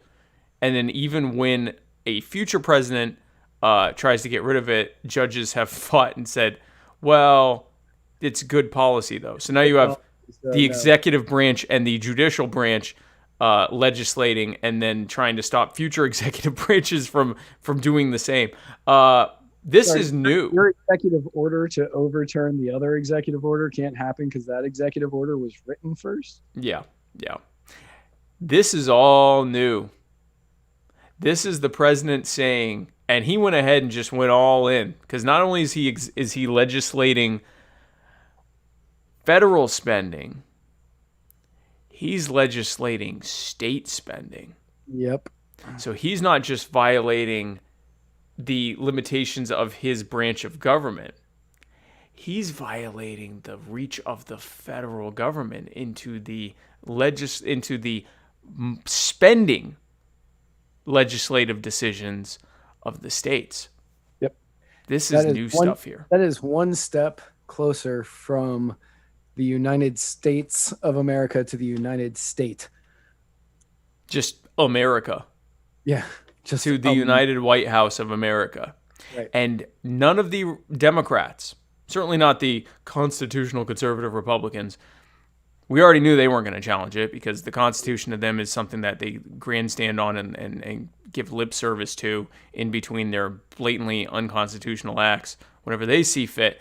Democrats definitely aren't going to challenge this either, even while they complain about the president taking unprecedented control of the federal government. This one will get ignored, even though this one is really, really, really, really, really, really, really going to create problems in the future. Yeah, this one. We probably should have closed with this one now. This is this one's really bad. This is one of the worst from a standpoint of infringement of the basic fundamentals of how government is supposed to operate. This is one of the worst things that we've ever talked about on this show. And I know that sounds like hyperbole. This is bad. Imagine a situation in which Congress has zero authority anymore because the president simply just says, I'm going to spend this much on this and this much on this and this much on this, and the states have to spend this much on this and this much on this and this. So not only are you basically rendering the federal legislature, the Congress, obsolete, you're rendering state governments obsolete. This is the makings. If the president controls the purse at all levels of government, bad enough to control the purse at the federal government. If he or she, whoever's in there, controls the purse at the federal level, you now have effectively a dictatorship, and you are now reliant on the relative benevolence of that person in office. There is no more check and balance. We probably should have ended on that one. Yeah, we should have ended. Because all these ones are terrible, but my God. Yeah, no, that one. And I figured I'd just throw the first punch as hard as I could on that one, but all the rest of these are going to sound relatively benign after that. But let's go ahead. So then he also provided a payroll tax holiday. Right. So Americans earning less than $100,000 per year, and he instructed it's a payroll tax holiday for Americans earning less than $100,000 per year, and he has instructed the Treasury Department to allow employers to defer payment of the employee portion of certain payroll taxes, i.e. Social Security and Medicaid. But there is no guarantee the workers will receive that money. So that doesn't mean the money's not going to come out of your paycheck. It just means that your employer doesn't have to pay them. But he's not abolishing it. He's deferring it, which means you're still going to owe it in April of next year unless he's reelected. Yep. Because he said, if you reelect me, I will do my best to just get rid of it. Which means nothing, because if you were able to do that, he'd do that now. But this is a threat. You will have to pay a whole bunch of money in April. I'm going to save you money now that you're going to have to pay back unless you elect me. It's some incredible brinksmanship. Now, if your primary concern is not having to pay this back, vote for Jo Jorgensen and myself, because she's going to abolish the IRS. She's going to fire everyone in it, and the tax rate will be set to 0. Well, by virtue of the fact that no one will be collecting it. So that'll happen. That's called an executive order that actually puts the money back in your pocket. This is a deferment. This is a really, really bad thing. So speaking of deferring a payment that you'll have to pay in a massive lump sum later, he's also doing that with student loan payments. So this one, he's deferring the payments until the end of the year, and it puts a halt to the interest rates accruing. Mm-hmm. I don't mind this one. But it also, keep in mind, it defers the payments and it halts all interest to accrue, but the number of payments still accrue. So you will owe 3 months of payments at the end of December, or 4 months of payments at the end of December. No, I think it's just, I don't think that those accrue. I think that you just would go back to your normal payments in January. So it adds it to the end of it? Yeah, it just adds it to the end. Okay, so then this one actually isn't terrible if that's the case, this one isn't bad. Yeah. So this one I'm a supporter of. I've got many friends, and I pay student loan payments, and and the federal government nationalized student loans that they basically forced people to take on because they implemented policies that allowed that empowered and basically required college campuses, colleges and universities to massively jack up the pricing of higher education. It is arguable that a loan that is owed to the government because of a coercive system they've created is an illegitimate one anyway. So if they decide to defer payments and halt interest and truly defer payments to where those payments get put on the end of your loan amount and you just start paying again in December, that's actually not a bad thing. It's just one step away from what should probably happen, which is just ending them.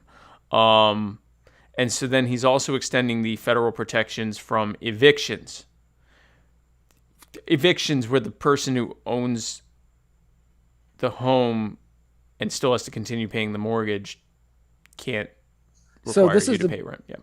Well, this is a program where the federal government will actually pay if you are behind on your rent. Gosh.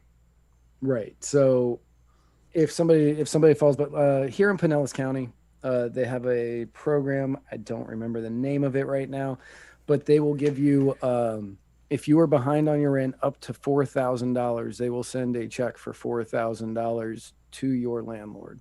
Up to $4,000? Up to $4,000.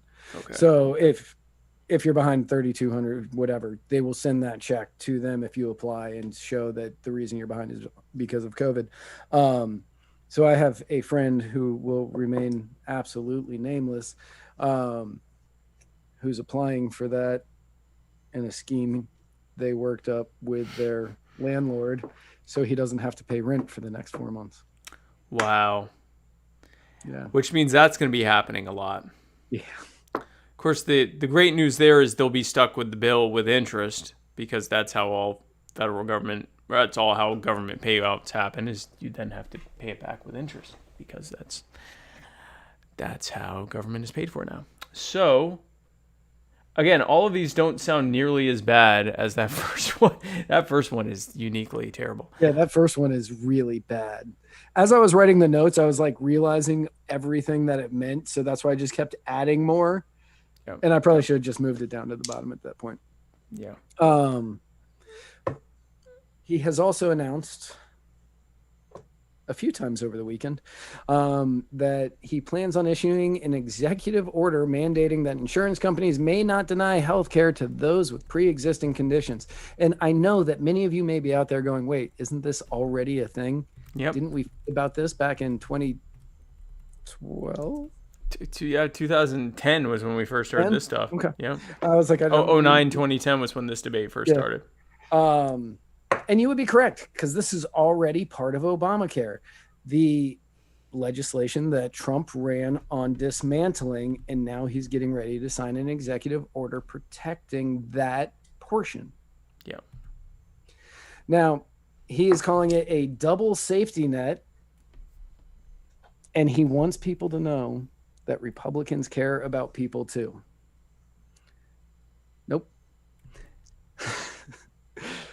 No, he really said he wants people to know that Republicans care about people too. He says, I'm doing this to let people know that Republicans are totally strongly in favor of taking care of people with pre-existing conditions.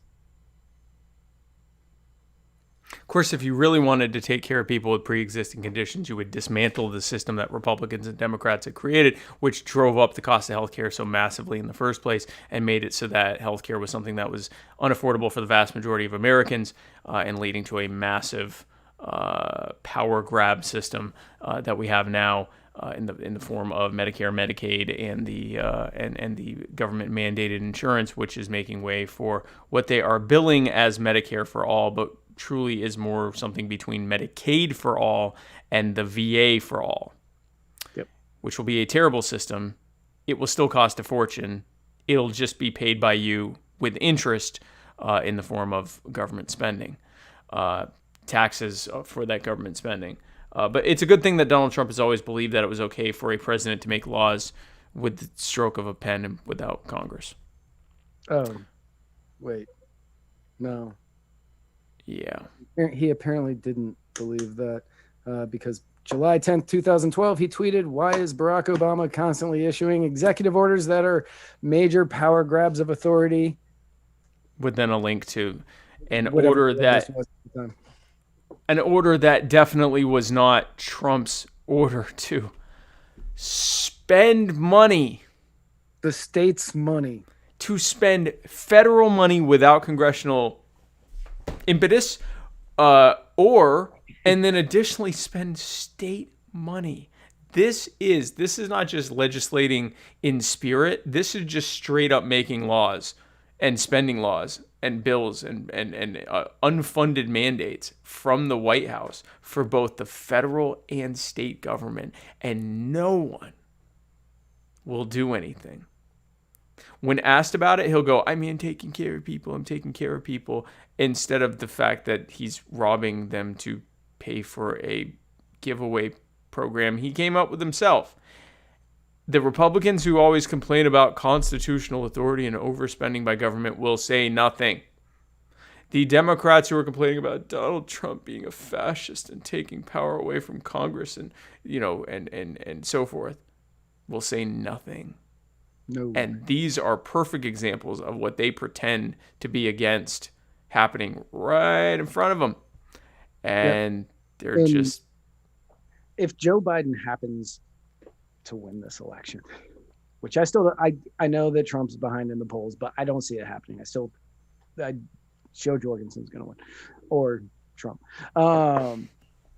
If Joe Biden happens to win and he starts signing these executive orders because Congress can't decide on some stimulus package or some spending bill, and he starts signing spending bills as executive orders, you won't hear a word. Nope. You won't hear a word from the Democrats. No, you won't They'll hear. say you need to do it. You need to do it. Yep. This is bad. Yeah. This is really, really bad. Like I said, there are certainly things that have been done that caused more immediate harm as in terms of policy and so forth. This one is uniquely bad from the standpoint of what this will lead to in the future.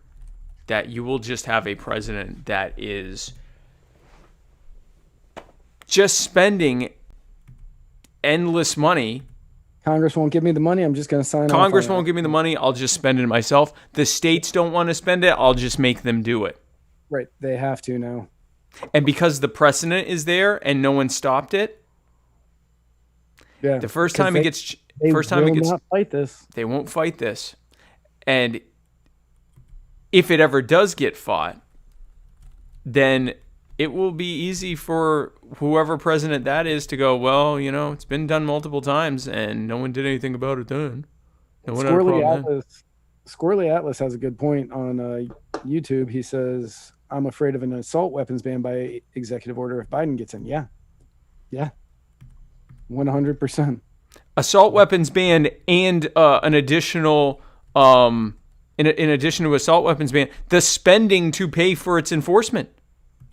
Where he's not even going to Congress and saying, we need to whatever. Just saying, and I allocate this much money to be spent and taxed and spent to, enforce it through the ATF and state. And the states will have to pay this much in order to be able to, to enforce these laws. Like, this is really, really, really, really, really, really, really bad. Really, really bad. Yeah, this is... Again, there is no understating how terrible this is. I'm a bit flabbergasted. I am flabbergasted. Are you flabbergasted? I'm constantly flabbergasted when I'm around you. Well, thank you. Well, wait. I don't know if that's... Superfan Sarah Anderegg, stop telling people what voices I do during our special time. Wait. Don't worry about that. No, I don't know why I want to know. She said, your impressions kill me. Then Ryan Scray says, Matt does such a good Trump voice. Thank you, Ryan. I appreciate that. I work very hard on it. Then Sarah says he does a creep Clinton one too. and Pennywise. Pennywise? Yeah. Hello, Gordy. Oh It's my- Winnie the Pooh with a rasp. But why during... Don't ask questions about special time. I want this. You don't know what memory she's into. out of my head so bad. I just want to unremember this. And it's searing itself. This is what trauma looks like in real time.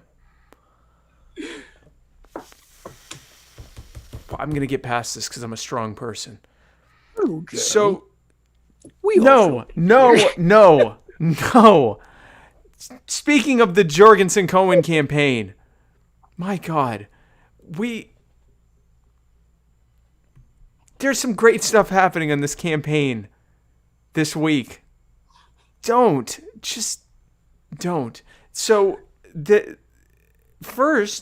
I'm going to be in beautiful Virginia this starting on Friday, and I'll be there Friday and Saturday starting. First thing is on August 14th, Friday, August 14th at this says 5:30, but I thought it was 6. But we'll go ahead and say 5:30. I will be at Eavesdrop Brewery in beautiful Manassas, Virginia. Come out and meet me. Grew up. Really? Yeah, I grew up right like 5 minutes from there. Well, now you're not welcome there. You should go visit my parents. They're welcome to come out. I'm not going to be there long enough to visit anyone. I wish I could. There are plenty of people I'd love to visit. But I will be in beautiful Manassas, and I invite you to come out and hang out with me at Eavesdrop Brewery. And then the following day, on the 15th, at noon, I will be speaking at Anarchon. I will be the keynote speaker speaking there at the Cove Campground over in beautiful Gore, Virginia. And then I will be speaking at the Black Lives Matter 757 Black Guns Matter Get the Strap Rally. That's what it's called, the hashtag Get the Strap Rally, hosted by Black Lives Matter 757, a local Black Lives Matter group, and Black Guns Matter. And the keynote speaker there will be Maj Touré of Black Guns Matter fame. And they invited me to be one of the speakers. So I'm not sure when my order in the lineup will be, but I am very much looking forward to that and happy and honored to be a part of that. That will be at the Virginia State Capitol in beautiful Richmond, Virginia. And I am super excited about all these events. And then starting next week, Wednesday the 19th in Cincinnati, Ohio, I will be starting my leg of the Jorgensen Cohen bus tour on a bus. I'm gonna be on a bus with my name on it. See, he's got my name on it right there. Gotta get it real big so you can see. There's Joe Jorgensen's face. There's Cohen right there. Boom. Jorgensen Cohen. Jorgensen Cohen. Jorgensen Cohen. Bus tour.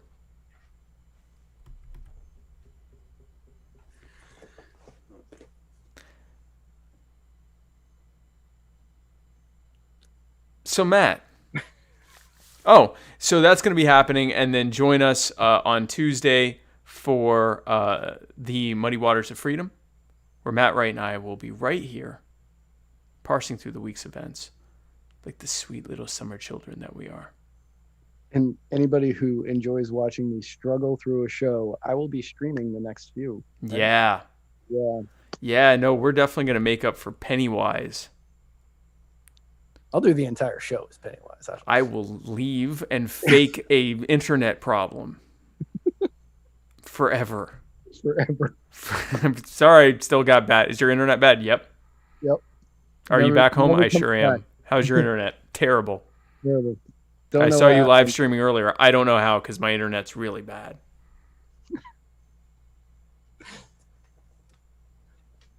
So Matt, if people were looking for us on the internet, Is that possible? And if so, how is that possible?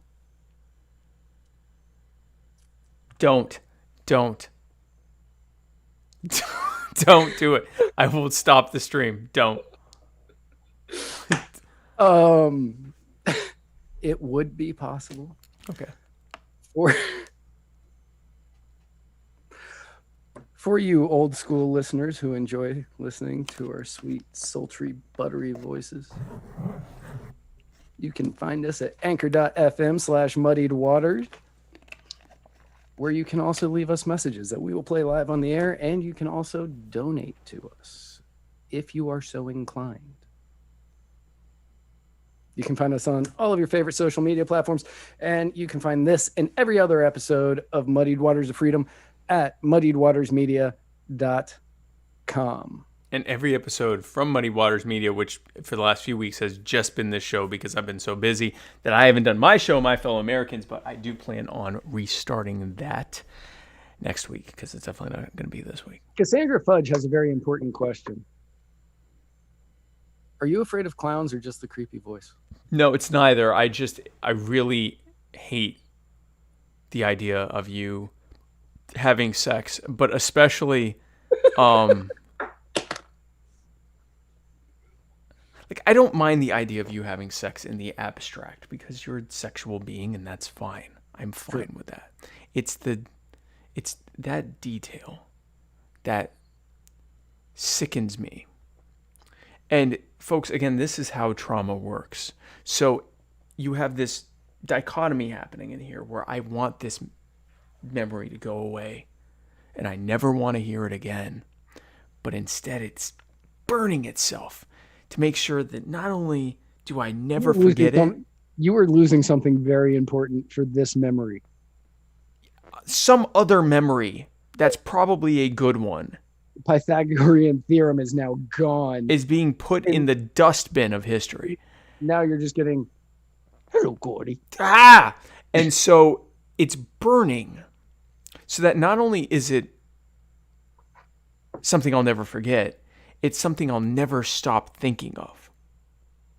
And the continued reality of that being the case burns itself ever more, and at the same time makes me want even more to never hear it. And then there's that duality and that the cognitive dissonance that comes from my wanting this to just not be a thing, and instead it's becoming everything. This is what abuse looks like. And it's not okay. Do you want to know what Bill Clinton says? I do not. I do not. I don't. I'm going to get through this. That is my promise to the American people and to the people around the world that are watching and listening to this. I will not be defeated by this.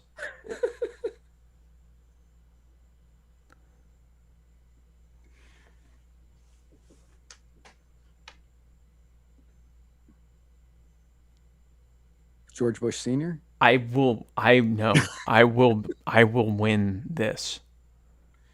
And what's sad is I know what your George Bush Sr. sounds like. And what? That might help.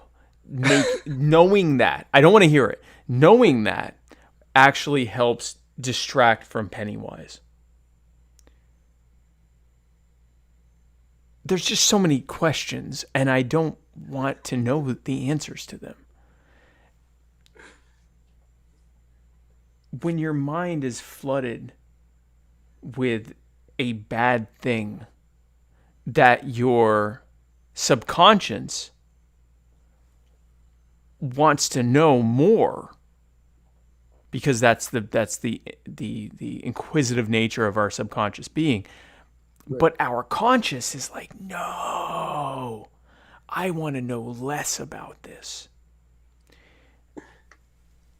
That creates a dichotomy. And then the lizard brain is saying, I'm scared. Dan something Klein, scary's happening.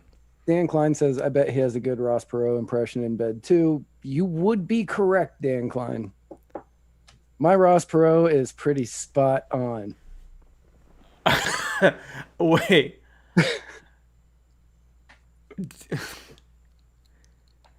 Do you ask if you can finish? Well, I will now. Can I finish?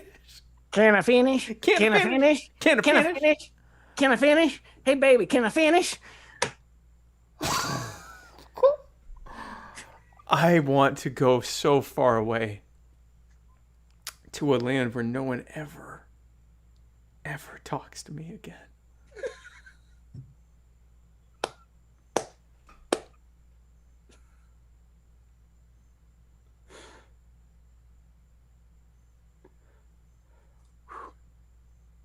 Superfan Sarah Anderegg is No.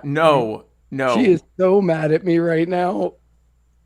I am certain I won't be using any of these voices tonight. Ever. Sarah, you can make this right. Don't let him ever use these voices in such a situation. Or any voice. Because he will. We know him. We both know him. This will become his thing. And at first you'll be like, well, I don't want to feel like I'm... And it will become so much bigger. You have the power to stop this. You are the power. Don't say that to her. Been working on my Spike impression. No.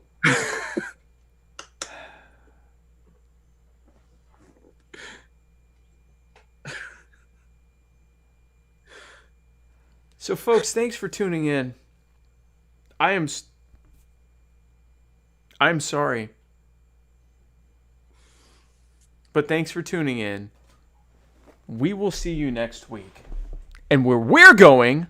We don't need roads.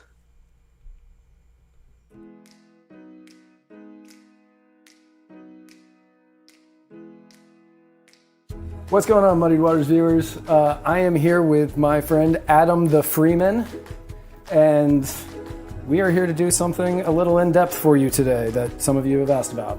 Yeah, and obviously if anybody knows about what Matt drinks on almost every single episode of the Muddy Waters of Freedom, it's Kava, and we've got a wide variety of items here on the table. Matt, why don't you tell us a little bit about what we got going on here? So what we're going to do is we're going to make Kava the easiest way that you can make Kava at home. So we have Kava that is very similar to what the packaging would look like when you receive it. A gallon of water, a bucket, glasses to drink it in, and pantyhose for a strainer. You would also need 1 cup, which is we preloaded with Kava, which is why I'm being kind of careful with it. And it's really easy to make. And where's the Kava from again? This Kava is from Vanuatu. It's from the island of Vanuatu. The company we got it from is Nakamal at Home. Nakamal at Home. Nakamalate. Glad you spelled it, because I definitely wouldn't have been able to. Right. Definitely one of the highest rated vendors that you could possibly buy a Kava from. Hands down, for sure. Without question, the best Kava on the market. So if you can help me out, if you can open up... So what we have here is some knee-highs, a 10-pair value pack of pantyhose. And what does this do for the whole process here? So you use that just as your basic strainer. If you have strainer bags or things like that at home, right? Sure. If you have strainer bags at home, those are easier to use, but this is something that most people use, and it has a small enough micron count that it will hold most of the Kava inside while allowing you to strain out all the stuff that you want from it. Which are called Kava lactones. Right, and I'm guessing basically because you don't necessarily want all the sediment, you don't want to drink the actual powder itself, and it doesn't dissolve within the water, so you want to actually filter that out and brew it almost like a tea. Correct. With cold water. All right, so you just take 1 cup of Kava, and this is just a general guideline. Is 1 cup. You may want more, you may want less. depending on how much kava you drink. And kava is interesting because when you first start drinking it, you don't really feel the effects of it, but the longer you drink it, the less it takes to feel the effects. And they call it a reverse tolerance, right? Correct. Yeah. And I didn't believe it for a long time, but it's a real thing. So you just have your kava, and it's inside the pantyhose. I tie it. You don't have to. And then you just take a gallon of filtered or purified distilled RO water. I would recommend not tap. And you just pour it in. And you want to make sure that you are soaking the kava. Yeah, just fully saturating it. This sucker swells up, huh? Yeah, real quick. And the style that we are using to make this kava is the Fijian style. And that's where you have the kava inside a strainer bag and put the entire strainer bag in water. And then I did wash my hands before this. I'd hope so. Yeah.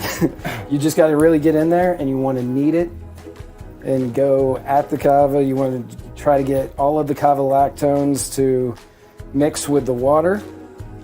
And for some of the viewers that may or may not be familiar with kava, Matt, what are some of the benefits for this Pacific Island drink? So it's a root, so everybody knows that you're drinking. And it comes from a root of the kava plant. And once it's ground up and pulverized into a very fine powder, you have kava. And when you drink it, it promotes relaxation. It can aid with those kind of sleepless nights. It has a numbing tendency, so it will... Yeah, definitely. It's going to numb your mouth. Yeah, definitely. The first time that I ever had kava, I remember somebody messing with me saying that I had like a reaction to it because I was like, well, my mouth feels numb, but it's apparently like a local anesthetic. Or, right, local. Is that right? No, anesthetic. Anesthetic. Yeah. Right, not an anesthetic. It's like an anesthetic. But when you're doing it, because it gives you relaxation, and there are different kinds of kava. Depending on where from the root it comes from. The kava we are promoting is stone. The kava we are making is white sand.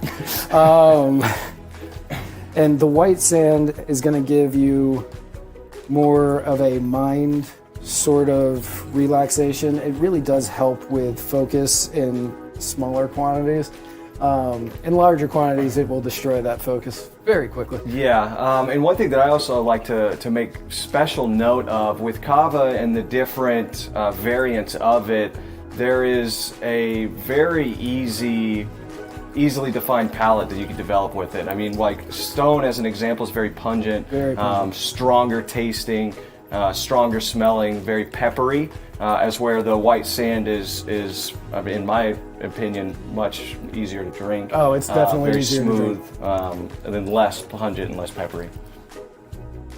And then, so about how long do you typically do that for? So, I typically do it just for a few minutes.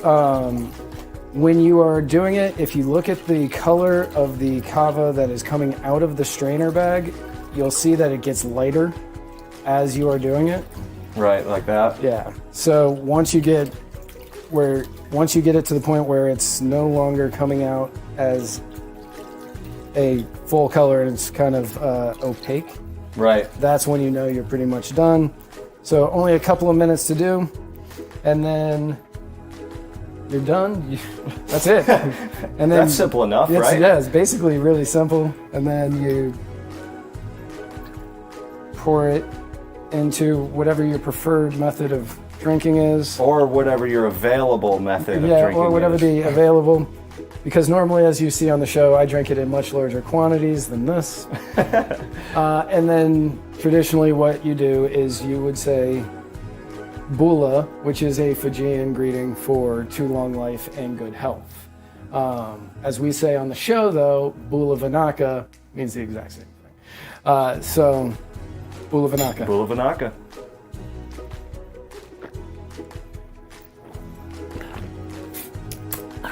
Thank you all. Hope you enjoyed this. If you have any other questions, let us know, and we will include the links in our show notes.